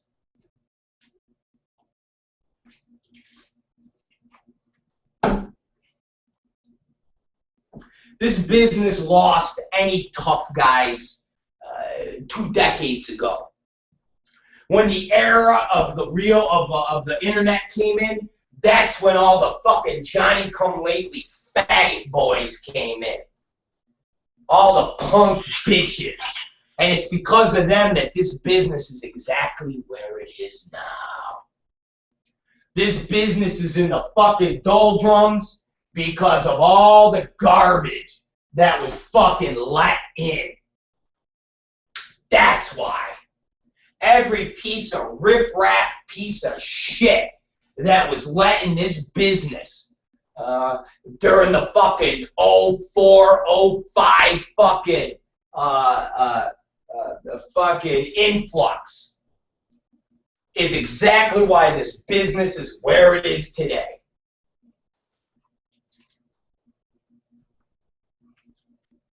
And because of that, these same people are going to be sitting here watching this business go down in the shithouse.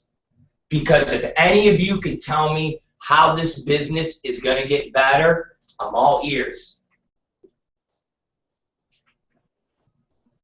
I'm all fucking ears how this business is going to get better. If any of you could do a fucking blog on how this business goes from here to here, tell me. Okay? If any of you could actually sit here and go, here's how the business is going to fucking thrive and get better, I'm all ears. How does the testing system get better? Well, as long as you have Diane Duke, Christian Mann, and John Staliano running it, it's never going to get better. So, as long as those 3 people are alive, guess what? It will always remain the same. Like the song remains the same. Well, from my indication, Diane Duke's going nowhere. Christian Mann seems to have had cancer for the last fucking 5 years, and every time I see him, he just gains more and more weight. And John Staliano, his T-cell count seems to still be above 250. So guess what? He hasn't gotten the full-blown AIDS yet, and he's still here. So there's your system of testing. Next, Manwin. Well, Fabian Deisman is gone from the company. Whatever happened with his court case and his bullshit that he did has all been swept under the rug, and Manwin is still thriving. And Manwin still owns ABN. Manwin still owns all the entities that they do, and Manwin still controls pieces of internet properties like Wicked. So, as long as they're here, that part of the destruction of the business is still going on. Next, government regulation. Well, Cal OSHA is definitely not going to fucking slow down. Out of the blue, they're not going to just decide they're not going to do inspections anymore. Out of the blue, they're not going to decide, oh, you know what, everybody can just spray their cum on each other. So get back to normal and start coming in each other's assholes. So that's never going to stop. And Isadora Hall's bill that is going in front of the committee again next month, guess what, guys? He's never going to give up on that bill until it's passed. And the guys that are in the fucking state Senate, guess what? They know it's never going to fucking stop. So every time he puts together a new bill, those guys go, oh, Jesus Christ. So guess what? They will fucking pass it. They will fucking pass it. And when this bill came up before, and everybody in the business sat there and said, we're all going to go to Sacramento, we're all going to go to Sacramento, we're all going to go to Sacramento. You're all going to go to do what? We're going to defeat the bill, we're going to defeat the bill. So what's going to happen when the bill comes back up in the next legislative process? Oh, you don't know what's going to happen then. It's going to get passed, assholes. Okay? It's going to get passed. So what's happening? It's coming up again. And it's going to get fucking passed. End of story. So how is that getting any better? How is that process getting any better? How's that going to happen, dummies? Is Isadora Hall one day going to decide that he doesn't care about condoms on porn no more? And then thirdly, the real elephant in the room, or we could say pink elephant, you think AIDS Healthcare Foundation and Michael Weinstein are going to slow down? You think out of the fucking blue they're going to stop doing what they're doing? You really fucking think that, dummies? You think Weinstein's going to stop doing what he's doing? You ignorant, stupid motherfuckers? You really think so? No, sorry, dummies. Weinstein is going to keep coming and keep coming and keep coming. So guess what? Apparently, the only thing you've got left is either comply or move out of the state. And now if you move out of the state, now you're legitimately breaking pimping and pandering laws. Now, it will decide if that state wants to enforce those laws, but I'll tell you this, how do you build a business around the fact that at any given time, any given administration, any given politician could decide that he wants to ruin your fucking day and make an example? That ain't a way to build any business. Okay? That ain't a way to live any life. With the hope that you don't get busted because technically you're doing something illegal and all it means is for one person with a bug up their ass to come at you, and they can. Yeah. What you're going to get is exactly what you get now. A bunch of underground bullshit companies.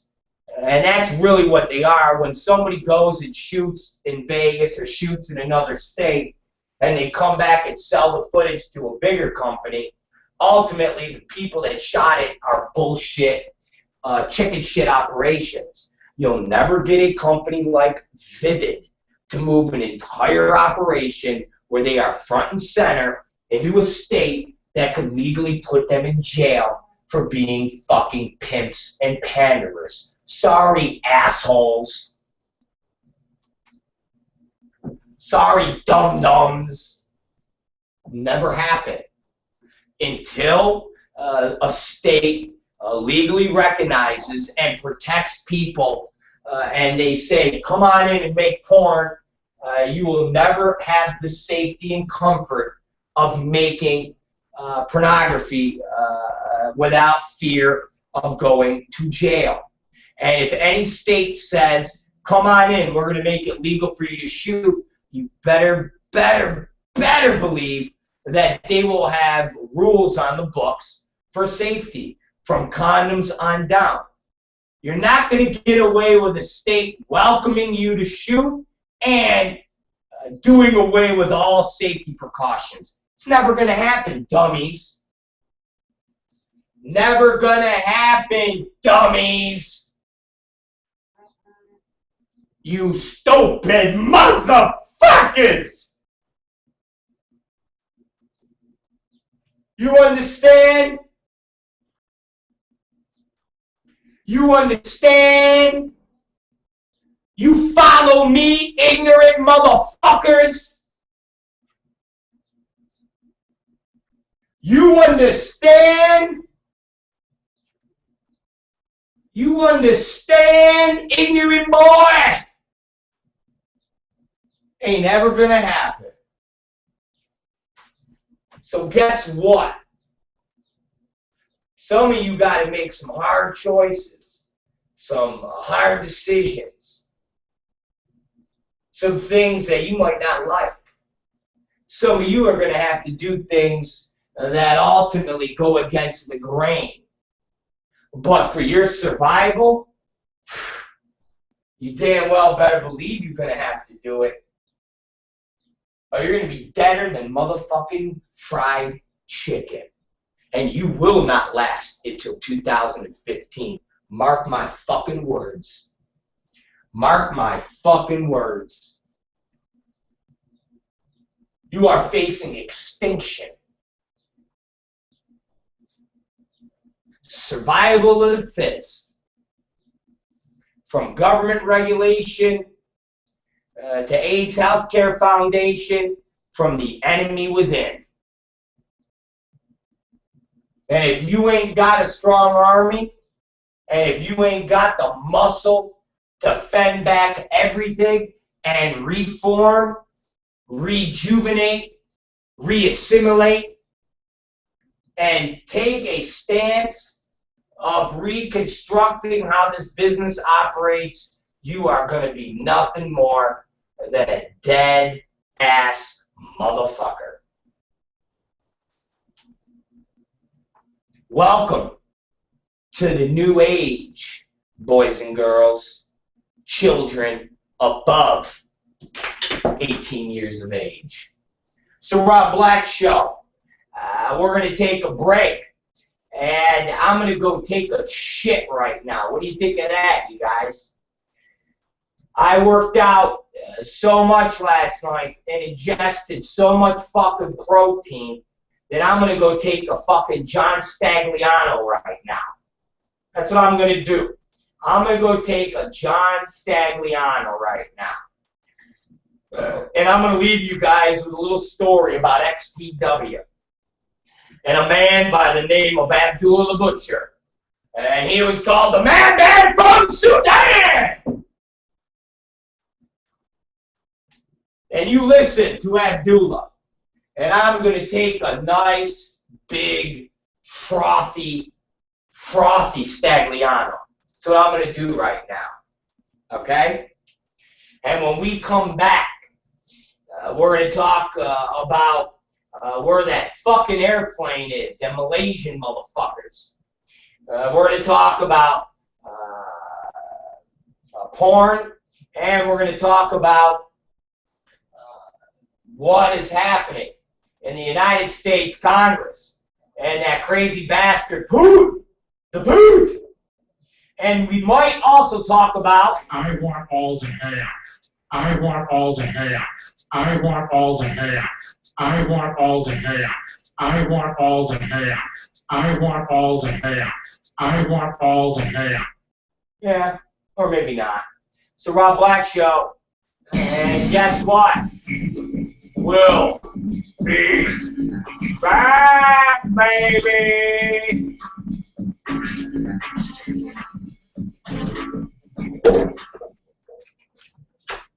We're back. We're live. It's the Rob Black Show, and we are feeding to you high atop the world's grimiest, dirtiest, filthiest strip club in the entire world. And that is the Star Gardens. And we are high atop the Star Gardens, but more importantly, the smoking lounge of the strippers here. And you can hear them on a good day cackling like fucking lunatics, man. Like literally, like fucking lunatics. You can hear them screaming and talking about cock. I don't know, really fucking swell. And they're fat, they're fucking all tatted up, and they're creatures.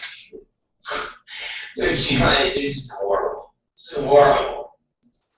But until we get out of this place, we are doomed. We are doomed. We used to have a wrestler, or we were going to have a wrestler, an XPW called Doomhammer. And it was the retardedest thing ever. Seriously, we were going to have a thing called Doomhammer. It's horrible, horrible, horrible, horrible. But nonetheless, it would have been extremely hilarious. It would have been,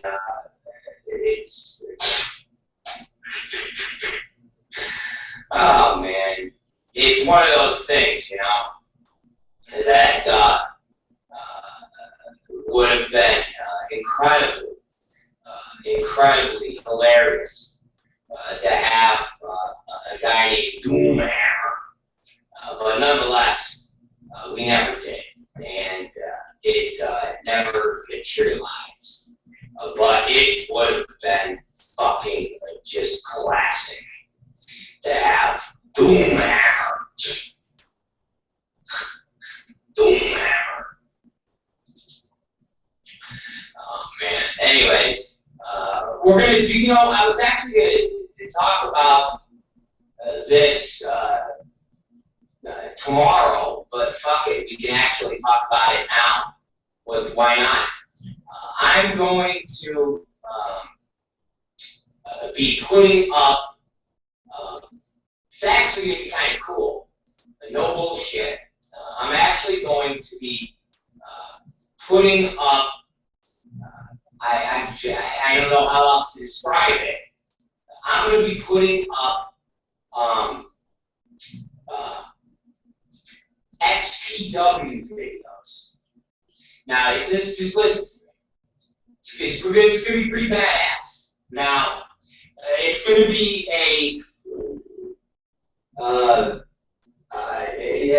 I'm very excited about this. What I'm going to do is record an intro before some of the XPW videos and or some of the original footage, rather their blooper reels, or rather their behind-the-scenes stuff that none of you ever seen. And then I'm going to put them on the Sinister TV channel. And what I mean by that is, here's an example. I'm going to take the Shane Douglas appearance at the what the fuck was it? At the not the Palladium. Where did we have it at? Christ, it was in Hollywood. I don't even fucking remember. It was Baptizing Blood, for Christ's sake. Whatever the fuck it was that we had Baptizing Blood. And I'm going to take some the Palace, now known as the Avalon. So I'm going to take a thing of the first time Shane Douglas made the appearance at for us. And what I'm going to do is shoot a video before the presentation of the match. And what I'm going to do is explain to you all what happened during the entire match. I'm going to explain to you what happened as the lead up. I'm not talking about a secrets of pro wrestling review. It's fucking lame. What I'm talking about is what led into what you're going to look at and how it came about and the circumstances of the footage and so forth and so on. Rather, it's Shane Douglas's appearance at the Palace, or it's Supreme being lit on fire at the sports arena. Things like that. I'm going to give you guys kind of inside scoop of the planet and of exactly how a lot of these things came about and how they came about and why they came about and why we decided to do certain things. I'll give you funny stories from wrestling at the Bakersfield Dome, the what was it called? Whatever, the dome there in Bakersfield, and us bringing in Abdullah the Butcher and for a run with us, and the fucking comedy of Abdullah the Butcher sitting in the locker room in Bakersfield asking White Trash Johnny Webb if he would help him with his girdle, and Abdullah asking Webb if he could go out and pick him up food, which resulted in like a bucket of chicken from Kentucky Fried Chicken and like a gallon of milk, just bizarre shit. And the spots that we had planned for the match, and the fact that Abby was such an old school worker that he really didn't follow script, and he liked to kind of be off the cuff, and he liked to be wild Abdullah. And the shot that is in one of the videos where Abdullah's got my head, and he's got his fingers in my mouth, and he's like, ah! And that had no script to it. I was his manager, and he was acting crazy, and I was, being the whole concerned manager trying to keep the wild man down. And I remember him grabbing me and fucking putting my head under his fat fucking tits. And I just remember in my head going, God, this motherfucker. And him just, and I'm fucking, rolling with it. He's got his fingers in my mouth, and he's screaming, and I'm screaming, and we're playing the Wild Twosome, and I literally, at the time, had such an OCD about touching dirty things that when his fingers are in my mouth, the only thing I can think of is him taking shit, not being able to wipe his ass, and now he's got his fingers in my fucking mouth, and I'm just mortified. And we had to do 2 shows up there, and so we get done with that spot, or I should say we had to do 2 spots, one in the beginning of the show, one at the end for the match, where goofy Patrick Hernandez, our referee at the time, one of the refs, never bladed before. He never bled. And he was supposed to bleed in the match. And Abdullah basically attacked everybody. And it was Wrestling Sabu and Josh Lazy. And basically, Abdullah the Butcher was to attack the referee and take out Spike and spike the ref, and then Spike Lazy and Spike Sabu. And we put out a calendar at the time that has this classic shot of Lazy laying on his stomach, hanging on the bottom rope, and he's bleeding, and Abdullah is like stabbing him in the head and sticking his finger in his mouth, and then Sabu is on top of Abdullah, stabbing Abdullah in the head and sticking his finger in the mouth. So it's like a pyramid of guys stabbing each other. It's really, really a classic shot. And during the match, Patrick is supposed to get spiked. And Patrick has never bladed. And we're in the back room, and he's scared. And basically, they made him a blade, they made him a gig. And he's now questioning if he could properly do this. And he doesn't know if he can cut himself deep enough. He doesn't fucking know if he can pull this off. So Abdullah says, well, you want me to fucking blade you? And Patrick's like, oh, would you do that for me? And Abdullah's like, yeah, I'll blade you. And as soon as Patrick said that, and word got through the locker room that Pat was going to let Abdullah blade him, everybody was just like, oh, man, that's such a horrible move. I mean, you never let another wrestler fucking blade you. You just don't do it. That's like the fucking no of wrestling. You just don't do it.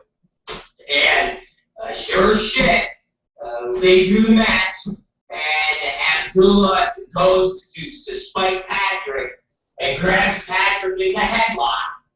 And he's acting wild and crazy. Abdullah takes out the fucking blade and sticks it in Pat's head to giggle. And stupid Patrick fucking is flat on his arms, and he basically bumps at the wrong fucking time before Abdullah can give him a little fucking nick. So Patrick fucking moves his body and jerks just as Abdullah sticks the blade in, and he fucking gets bladed from temple to fucking temple, almost getting his fucking eyeball. Literally. I mean, it was the most horrific botched blade job that you could ever fucking see, man. Seriously, it was horrible. And guess what? Goofy ass fucking Patrick comes in the back, and the cut is from here to here, where you could literally almost take his scalp off. But it wasn't deep enough to need stitches because Abby didn't have the blade in that far. And the blade, the way Abdullah made it, prevented that from really fucking happening. It was a professional fucking blade. But it literally could have fucking cut his eyeball out. And Patrick, dumb motherfucker, was just like, well, guys, you know, and we were just like, dude, oh my god. And my boy Pat, my fan, my listener, my main man Pat, just sent me an email link that showed a YouTube video of Abdullah the Butcher and the fact that he had hepatitis C. Yes, yes, you are 100%. You are 100% correct. That was the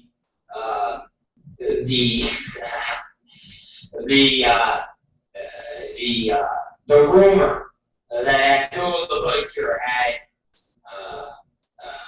hepatitis C, and that he basically spread his hepatitis to everybody. Swear to God, man, no bullshit. And yeah, he dosed a bunch of people. What happened? So when that happened, we all were busting Patrick's balls that he had hepatitis now. Seriously, and we were busting his fucking balls about it, and it definitely was one of those. It was definitely one of those stories, and it was literally, God, it was crazy.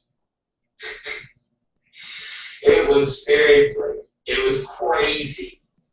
But there is a Abdullah the Butcher story, and it was literally in Bakersfield Arena, and the fact that that Webb or Patrick let Abdullah fucking blade him was just insane, literally insane, and that's a story that I would tell, and then show the actual match, and then you guys could get a vibe of then and understand exactly what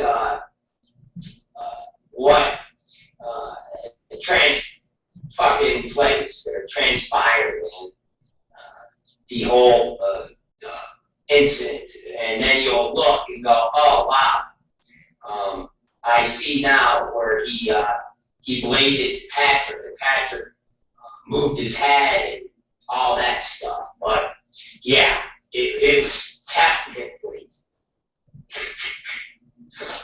it was definitely,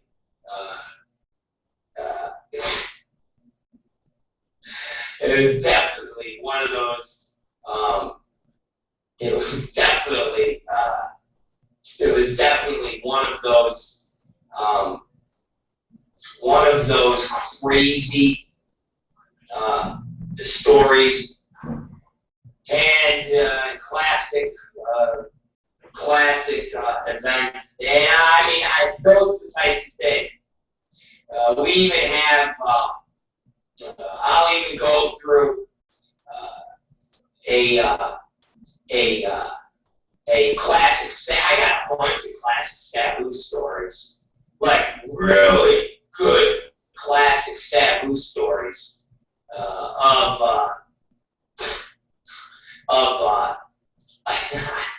I mean, guys, some of this shit can go on for days, but you know, I found a Sabu story when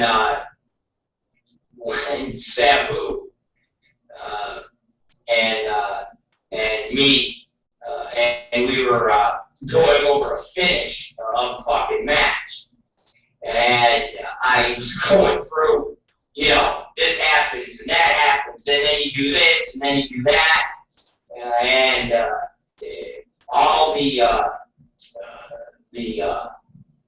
ins and outs and so forth and so on, and just starting to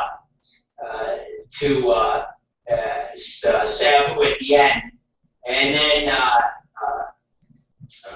you know, Webb puts you down, and then you know, 1, 2, 3, and then you get 10. He just looks up and he goes, bullshit. And I go, what? He goes, he's not gonna pin me. I'm like, what do you mean he's not gonna pin you, Sabu? No. I'm not doing the fucking. No, I'm not doing the fucking job.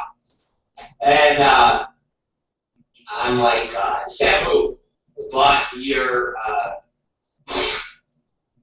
you gotta fucking you gotta do the job.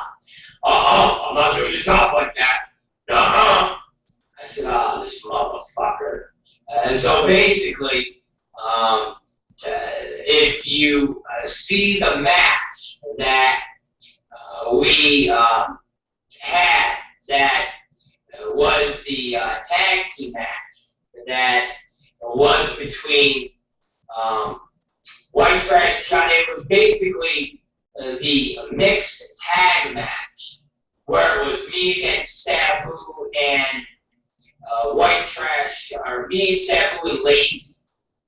That match, and it was basically whoever gets pinned loses the belt. Meaning, if somebody pinned Lazy, basically the champion was either Sabu or Lazy, so it was a tag match. So whoever was the person that got pinned would lose. So if Lazy got pinned, that means they lost the title. And we had to work it that way because Sabu wouldn't do the fucking job. And that's why in the match, I pinned Lazy.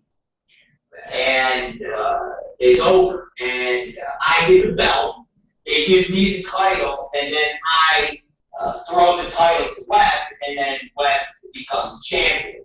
And the way we basically worked it was a old school NWA angle where I sold, basically back in the old NWA days, Ted DiBiase, before he was in the WWF, this $1 Million Man. They did a gimmick where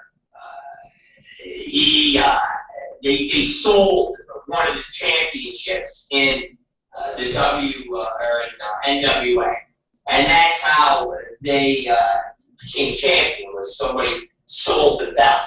So we basically did it where, because I was the owner and then I won the championship, I just gave it to Webb and said, "You're now the champion." And so that was how we had to work that match because Sabu wouldn't do the fucking job. And that was one of those true stories, which is pretty funny, but it's exactly what we had to do.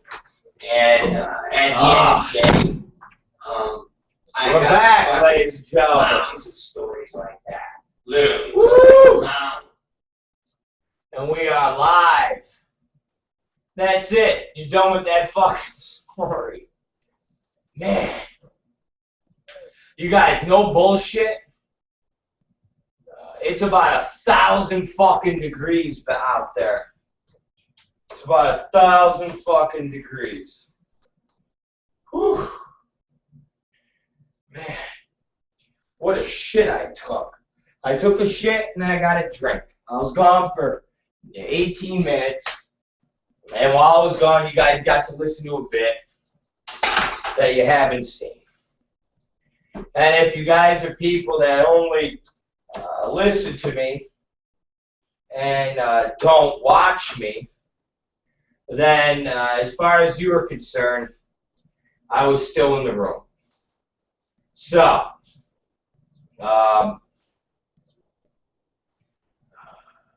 don't know what else you can say or do, but at the end of the day, we're going to, Jesus Christ, whoo, woo, woo, nobody knows it. Okay, when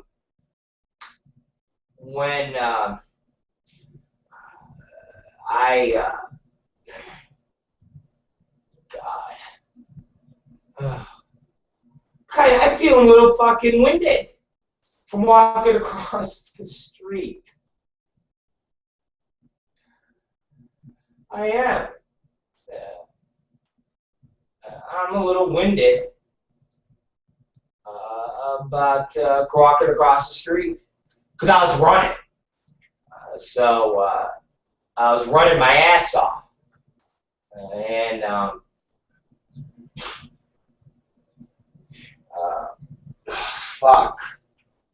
Fuck, man. I got wood.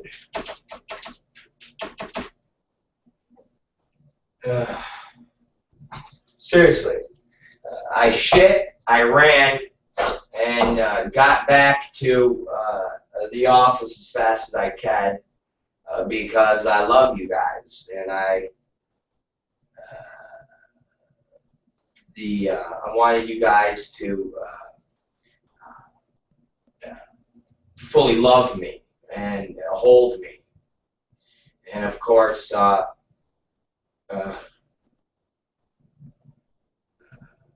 be part of our love fest, and that would be good. Oh man, what's it all mean? That's all I want to know. Except that there's a dancing Jesus where Katie Summers is getting her nails done. Seriously, there is a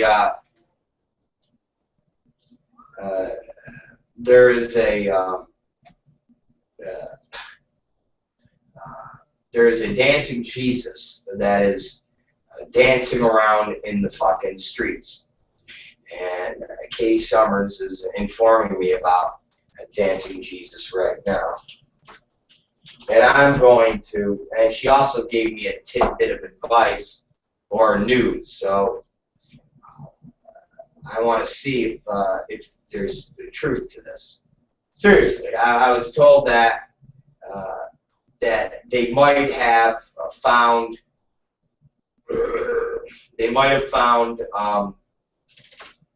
semblance of the goddamn airplane.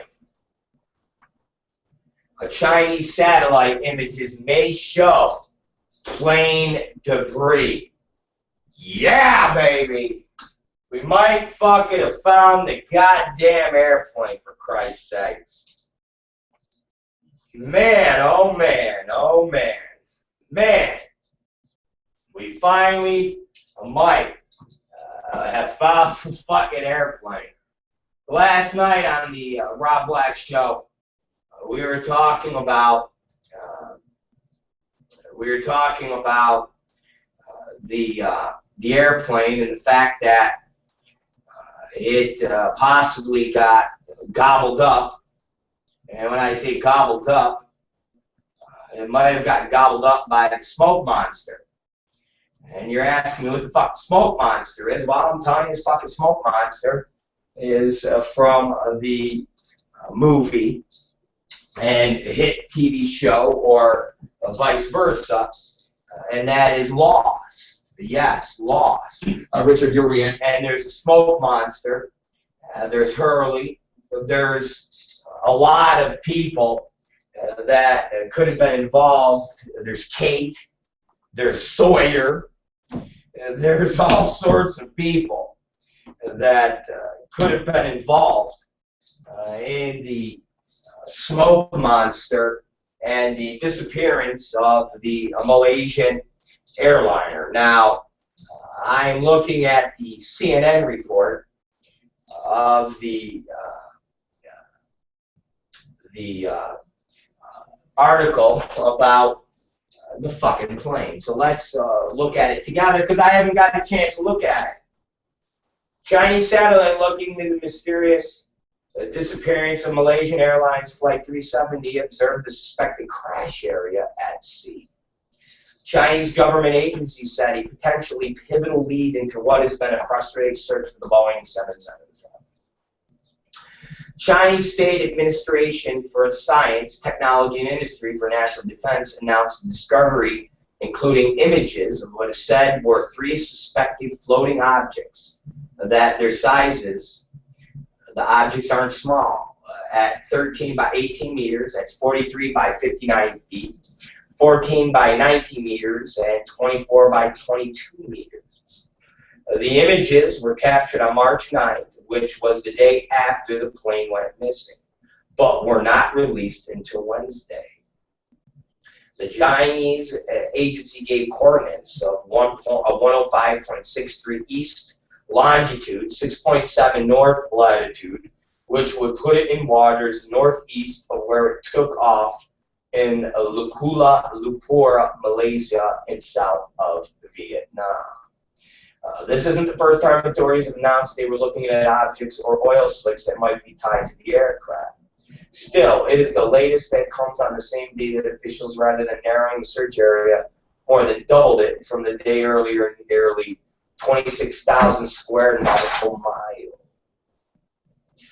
Earlier Wednesday, officials announced that they had once again expanded the search area. It now covers nearly 27,000 square feet nautical miles. Such a dramatic expansion at this stage of the investigation is troubling, said CNN aviation expert Richard Quest.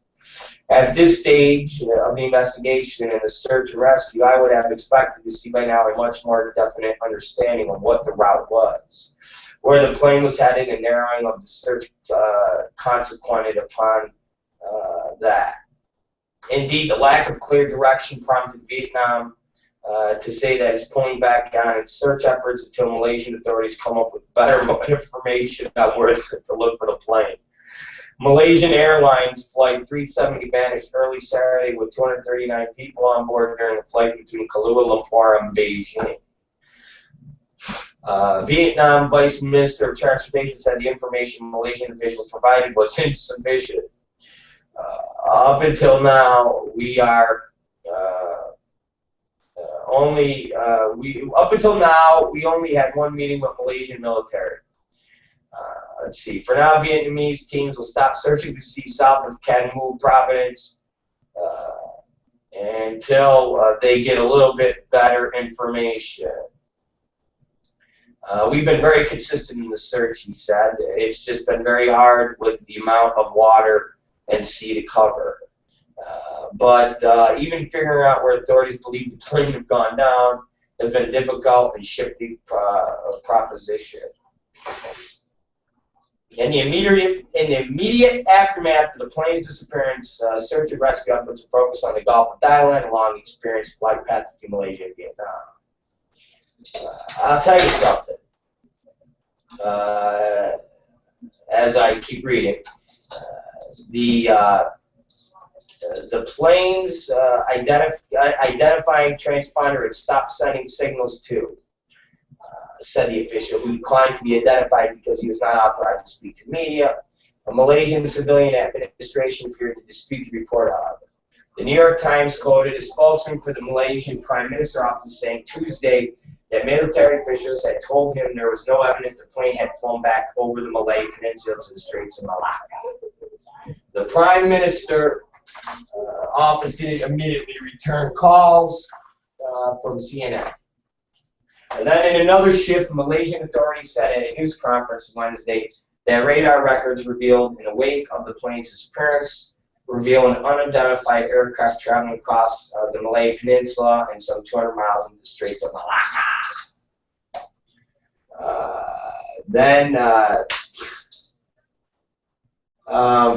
They were questioning a man who hosted two Iranians who boarded the flight on stolen passports. The man, Mohammed Nigel, on Wednesday, authorities and previously said they do not believe the man had any connection with terror. Family's frustrated. You know, I'll tell you this. We'll see as the day progresses if anything shakes out with this search on the plane, but you know what it sounded like now? I'm being serious here, and I'm not being silly and being racist or anything like that, but you know what it sounds like? It sounds like these Vietnamese and these Malaysians, and they're all just fucking stupid. And it sounds like they couldn't figure out where the fucking plane was. There was no real mystery. And they were just stupid. That's why they're fucking Vietnamese. That's why they're fucking Malaysian. That's why they are what they are, and we are the United States of America. They're fucking stupid. I'm being honest, because it's obvious that this Chinese satellite has possibly found the aircraft. The Chinese satellite didn't announce to anybody until a couple days after they saw it in their satellites that basically there's the fucking airplane. And ultimately, it was there the whole time. There was no mystery. There's no D.B. Cooper. There's no Amelia Earhart. It's a fucking airplane. And it went down. And the Vietnamese, because they're stupid, and the Malaysians, because they're stupid, and everybody involved was fucking stupid. And by all accounts, they even told the United States to back the fuck off, and that they were handling this. And the United States went, okay. And at the end of the day, they haven't been able to find a fucking airplane. And it's obvious now that the mystery is almost going to be solved. And that mystery is they're just stupid motherfucking foreigners who have no idea what the fuck they're doing when it comes to air safety and air travel. And they got a huge airplane that went down, and they had no idea where it was. And nothing sinister, except possibly, I don't know, that they're Malaysian and Vietnamese, and they're ignorant, and they crashed the fucking airplane and killed 225 fucking people on board. That's seemingly sounding like what happened. And if the fucking airplane crashed in the United States, they would have found it within a fucking day. I don't know if anybody has heard of an airplane crashing in the United States waters, like off the coast of Florida, off the coast of fucking California, and it taking them a fucking week to figure out where the fucking airplane is. All of these mysteries of these airplanes are all basically based on foreign travel. I don't think we've heard yet of an airplane that has crashed in United States waters that we as a government couldn't find. For Christ's sakes, we spy on world leaders and we hack into their fucking cell phones. We know where everything is in the United States. We have fucking satellites that pinpoint your asshole hair from 8 trillion miles above the sky.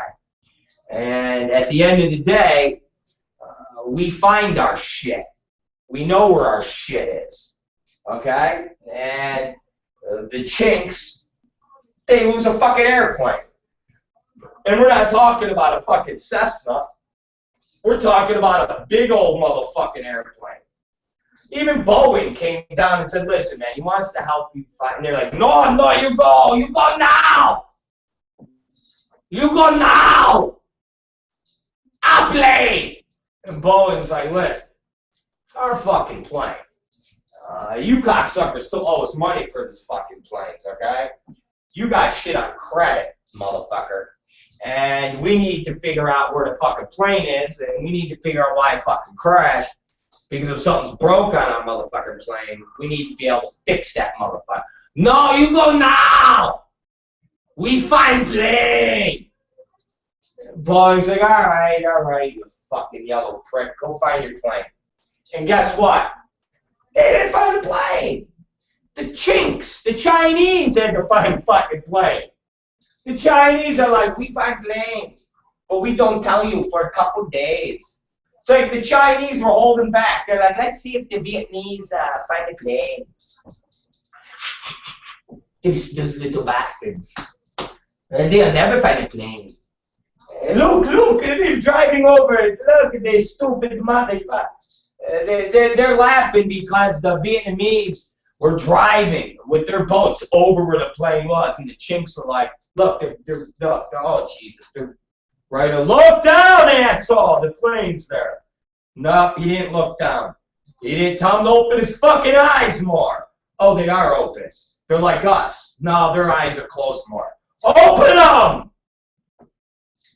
Fuck them. We'll tell them Wednesday if they still haven't found it. And then finally today, they're like, hey guys. They're like, what? Oh God, we're sorry. We don't mean to be pricks. Yeah, that airplane is right here. What you mean? It's right there, man. What you mean the plane there? We looked at there. You didn't look down. You looked like this, all right? Fucking plane's in the water. It's down. Oh, very sneaky. Oh, we look down. But on boats, we have the glass bottom boats, and we look, no plane. Well, your eyes on the glass bottom boat, it's not a fishing. You're not looking for fucking dolphins to spear, okay? The thing is way down there, motherfucker. Oh, sorry, Charlie. Oh, we sorry. Oh, we sorry. So guess what, ladies and gentlemen? They've been flying over the fucking airplane this whole time. They just haven't been looking close enough through their glass bottom boats. But apparently, mark my words, it'll come out that it is the plane, and they will find it, and they will start pulling it up this weekend, at the end of the week, and they will have the airplane in their possession. And fucking dumb bastards. It really, they're stupid. Big pieces, too. I mean, even the fucking one authorities are like, we give up. We're not part of this thing no more. Till you motherfuckers get your shit together and tell us where to look. Motherfuckers are like with their boats. Now we think over here. Okay. Oh no, we think over here. Alright. Oh no, we sorry, Charlie. Go back over there. Oh, Dad. We're sorry. Go back. Get the fuck out of here. We ain't going back no more. You fucking tell us when you are pretty sure in the area where they're, okay, we sorry. We sorry, Charlie. We sorry. We look again. We look again for the plane. And then we come and tell you. Yeah, you come and tell us when you figure out exactly where you want us to go. Okay, jerk off? Fucking assholes. So, I guess we'll see tonight from Charlie. Charlie. Charlie. Oh, Charlie. Man, you fucking bastards. This is nuts. They're all nuts. Anyways, what the fuck we got?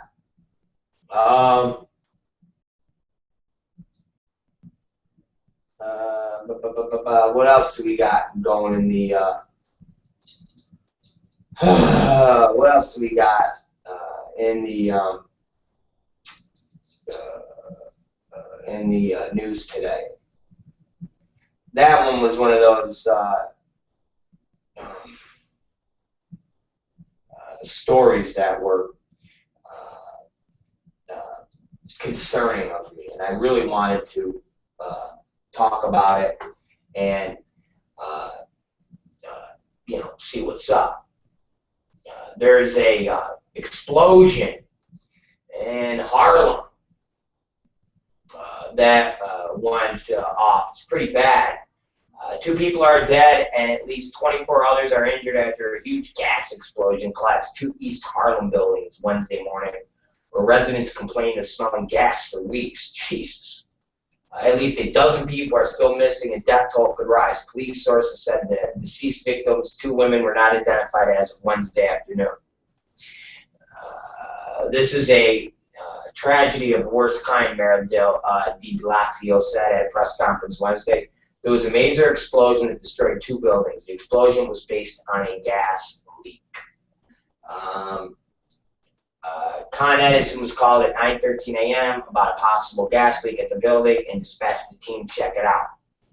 Before the team could get there, a gas ignited a thunderous explosion that caused the building to collapse and set massive amounts of debris tumbling into the street, burying cars and bystanders. Police and fire officials confirmed the explosion brought down two 5-story buildings on Park Avenue near the corner of East 116th Street around 9:38 a.m., reducing them to rubble. It certainly has all the marks of such an incident.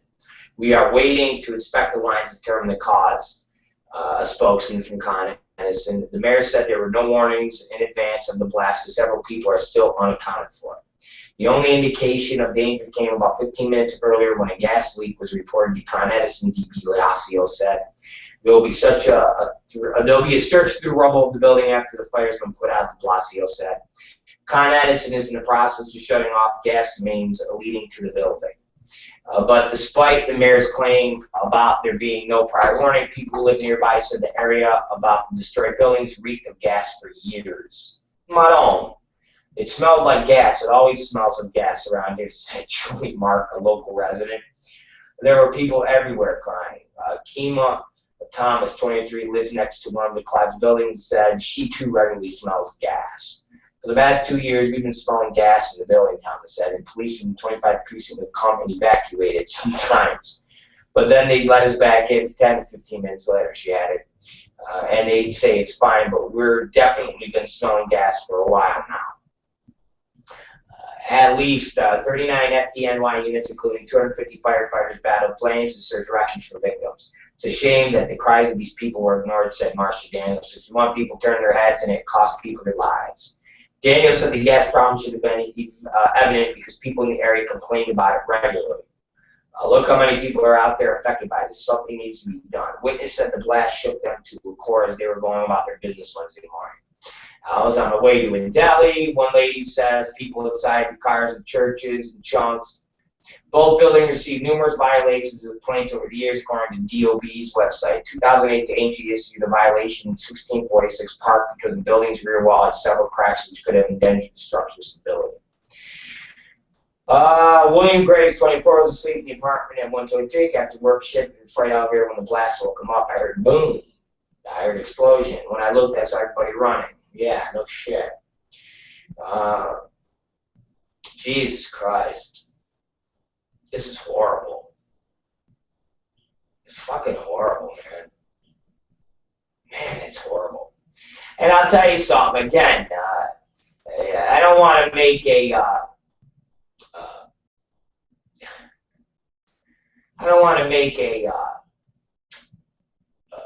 as they would say, a political story out of this, or something of that nature, but that just shows you that, again, that if this was happening in, say, Bensonhurst or Manhattan or any area like that, and people were complaining that they smelled gas for a year and a half, you damn well better believe it would have been fixed. But because people in Harlem were complaining, nobody gave a shit about that building. Con Edison don't give a shit about that building. And as far as they're concerned, it's a bunch of blacks bitching and moaning about the smell of gas. Oh well, fuck them. And that's exactly what you got here. And it's exactly what happened in New York. A fucking bunch of black people in Harlem over the past year have been complaining about their neighborhood to smell like gas. And now listen, these people, they're not lying. When they're talking about police at times taking them out of the neighborhood or evicting or taking them out of their homes because they smell gas, they're not lying. This is all factual data that can be backed up. These people aren't bullshitting. When the buildings themselves have numerous violations, for structural damages done to it. That's all factual. Police that have been called there for gas leaks, that's all factual. And for this to be happening over the past year, year and a half, that's all factual.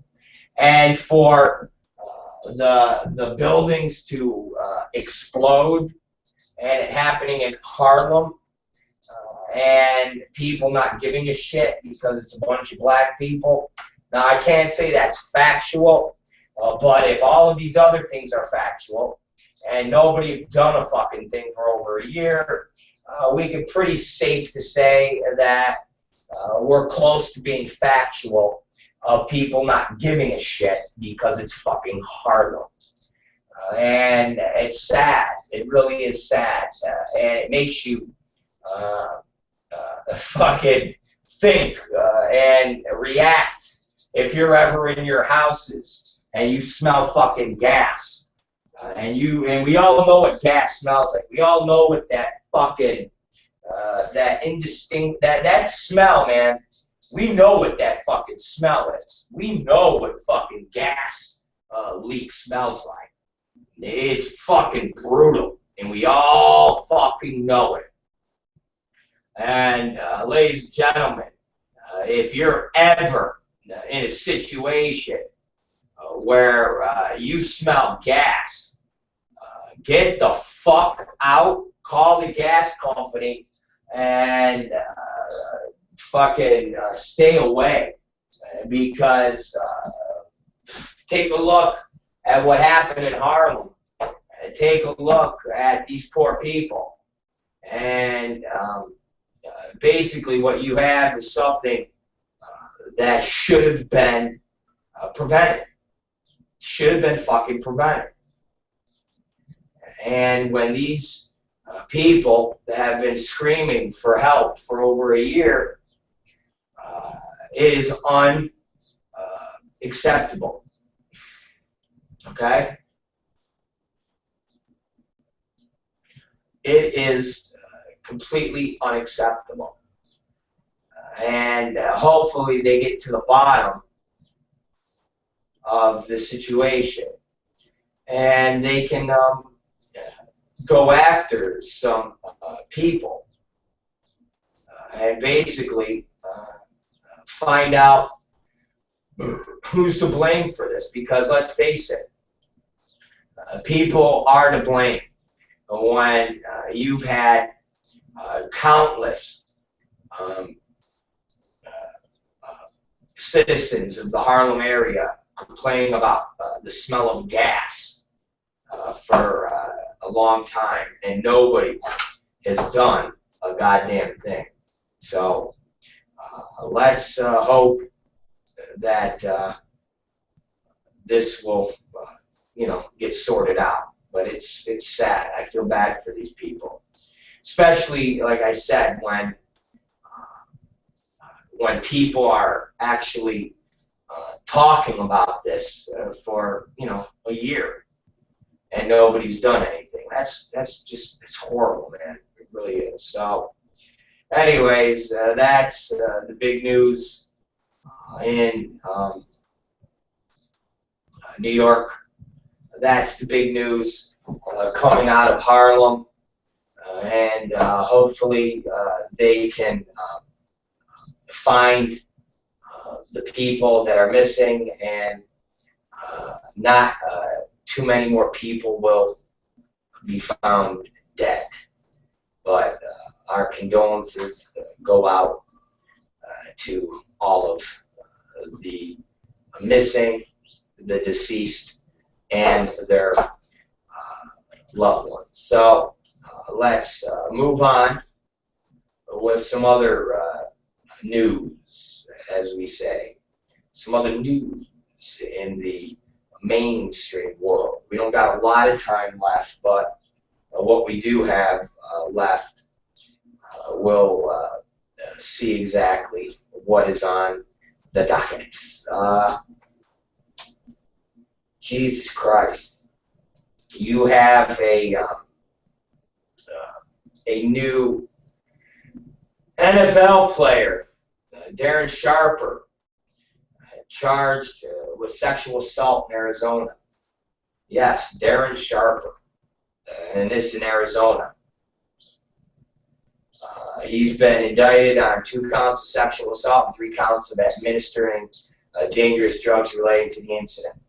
And it alleged to have happened November 21st. Detectives said Sharper, with the indictment on Wednesday morning, was also on his inner investigation of 4 other states, California, Louisiana, Nevada, and Florida, in cases of alleged sexual assault. So far, he's been charged only in California. What, is this guy like a serial fucking rapist? Wow. New Orleans have issued a warrant for Sharper, who is in custody in Los Angeles, scheduled to attend an extradition hearing Thursday. Another man accused in New Orleans case, Eric Nunez, was charged last week with 2 counts of aggravated rape and released on $40. Man, it's fucking bizarre, huh? It's pretty fucking bizarre. Like,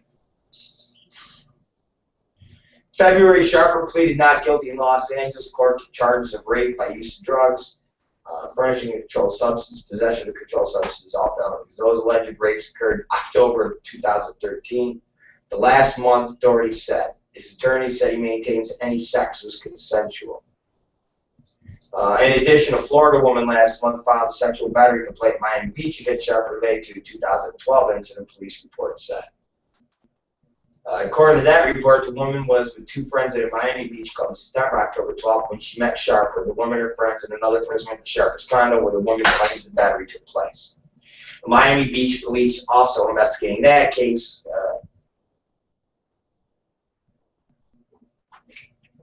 Man.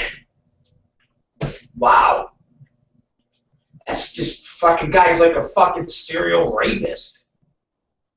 Very bizarre. Very bizarre. Very bizarre, man. Fucking, that's just, wow, that's just bizarre. I mean, such a, man, that's just such a story. Man. It's just such a story. I guess, getting involved with a girl and having charges brought against you one time, you possibly can weasel your way out of the charge by saying I'm a celebrity. People are looking to get celebrities. She was asking for it. I mean, you really can, throw that bullshit logic and excuse out there, and people would, I don't know, believe you, but at least go, there's a window of possible bullshit there on the girl's part. But I mean, this fucking guy's got 3, 4, 5 different assault charges against women. Jesus, I've never seen that before. It's like a serial rapist who is a football player. Very, very frightening.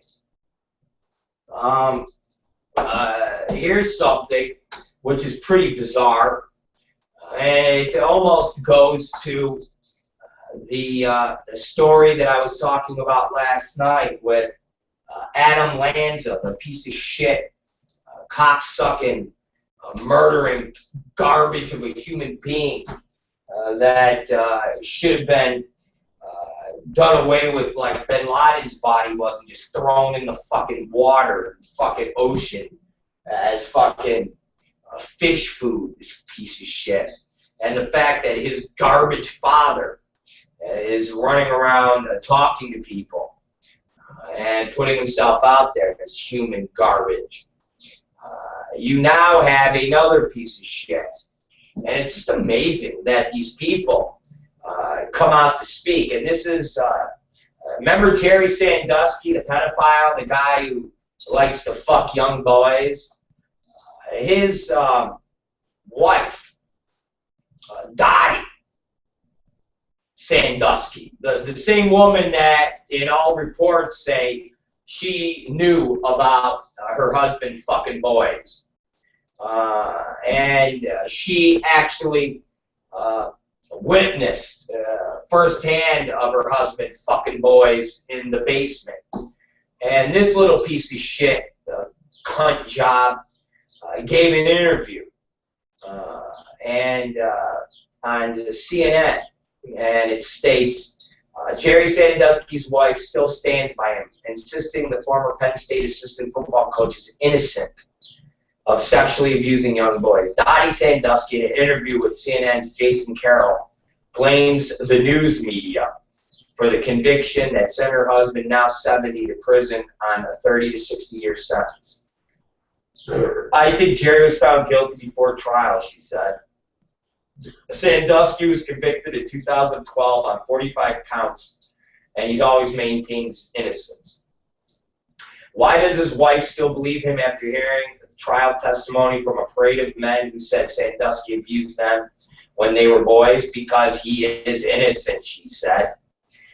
Dottie Sandusky accused some of the victims of seeking money.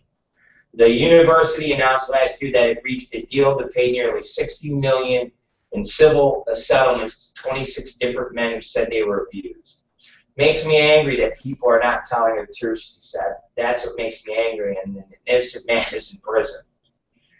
Dottie Sandusky's latest comments immediately drew response from lawyers for two victims. I mean, guys, they have witnesses that saw Sandusky, okay, showering with boys.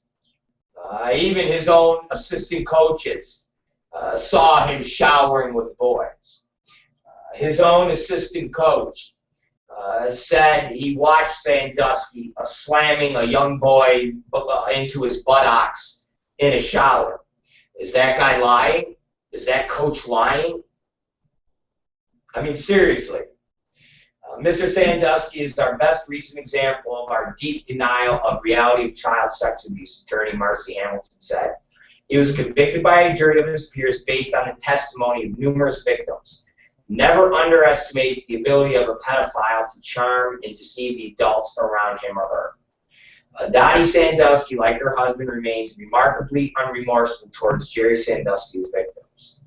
Attorney Tom Klein said one significant noticeable difference in her dramatic shift from her cold and detached demeanor as a witness for her husband at his criminal trial to an emotional and distraught spouse, which appears to my eye to be an attempt to convey a sympathetic image for herself and husband, a child molester convicted by overwhelming evidence.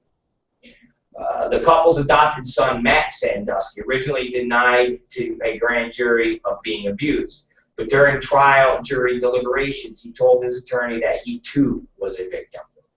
In a police interview, Matt Sandusky said that he was molested between the ages of 8 and 15, and he tried to escape from the home and once attempted suicide. Dottie Sandusky said in her CNN interview that she didn't know why Matt changed his story. I don't know, he said. All the other kids do not believe him. You know, he always liked a better deal. He always liked to be, you know, better, and he did have some financial problems. While calling her adopted son very likable and very believable, she questioned his honesty. We've had many things that have gone on with Matt. He has stolen from our family, he's stolen from our kids, he's stolen from his mother-in-law. She previously disputed his credibility, referring to Matt's many run-ins with the law in a letter to the judge who was about to sentence her husband in October 2012. Matt is extremely disappointed that Dottie and the Sanduskys have decided to smear his character in an attempt to deflect attention from Sandusky. Her prison visits with her husbands are sad, Dottie Sandusky said. It's hard to talk about family things, she told CNN. We talk about the case, we talk about our friends, we talk about what he's doing in prison or what has happened, you know. And I try to cheer him up, but usually he cheers me up instead of me cheering him up. The jury found evidence that Sandusky abused 10 boys, most of whom he met through his children's charity. The the second mile. Many of them were abused at Penn State's campus for Sandusky access after he retired. Sandusky's wife testified at his trial that she never heard or saw anything strange or sexually going on in the basement of their home, where many of the victims say her husband molested them. In her letter to the judge, Daddy Sandusky said that she had lost faith in the police and legal system to think that they can lie and get by with the lies. The press has been unbelievable. People who met us are writing untruths. Wow. That's just amazing. Okay? Amazing. But, hey, Sandusky and his wife are, chilling. I mean, think about it, man. Sandusky himself admitted to showering with boys.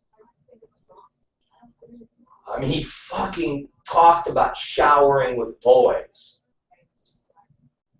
Okay? Showering with boys. Okay? Let's just say, for the sake of argument, you never touched their peepees or sucked their peepees.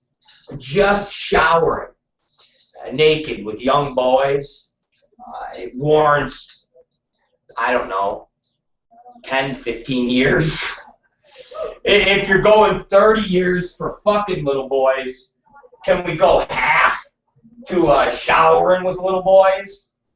I mean, I never knew anybody that ever said showering naked with young boys is something that is legal or right or acceptable. So I got to imagine that if fucking the young boys is a 30-year fucking bit, I got to imagine showering naked with young boys is at least worth 10 to 15. So can we have the debate about Sandusky's innocence in about another, 13 years?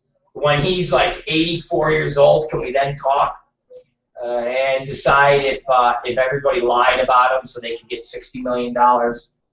Okay, thanks.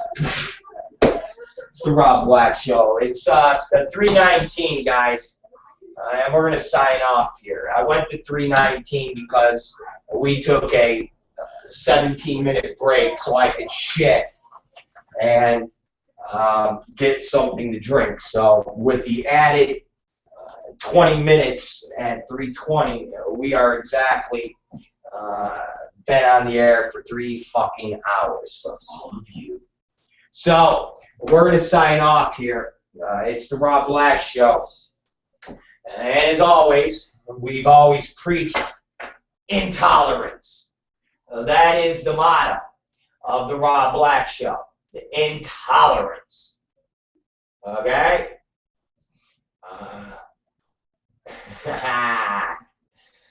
Thank you, Jack Smack. Jack Smack said, tell those, Jack Smack's great. Said, tell those yellow-stained toothed whores downstairs to shut the fuck up and go make some money. Exactly, Smack. These bitches are loud. They should be making money. But they can't make money because there's nobody in the fucking club. It's an empty club. There is, I count, 1, 2, 3, there's 4 cars out there. 3 of the cars are the strippers and 1 car is the bouncer. There ain't one fucking customer in this fucking club. So they can't make no money. So they're going to sit out there and smoke a fucking cigarette so I can listen to them all fucking afternoon. It's the Rob Black Show. And as always, we're preaching intolerance, baby. We're preaching intolerance. We'll see you guys tonight at 8 p.m. And be here. Don't be queer. And if you're going to be queer, be proud to be a man lover, baby. Be fucking proud to be a man lover. And we'll see you tonight at 8 p.m.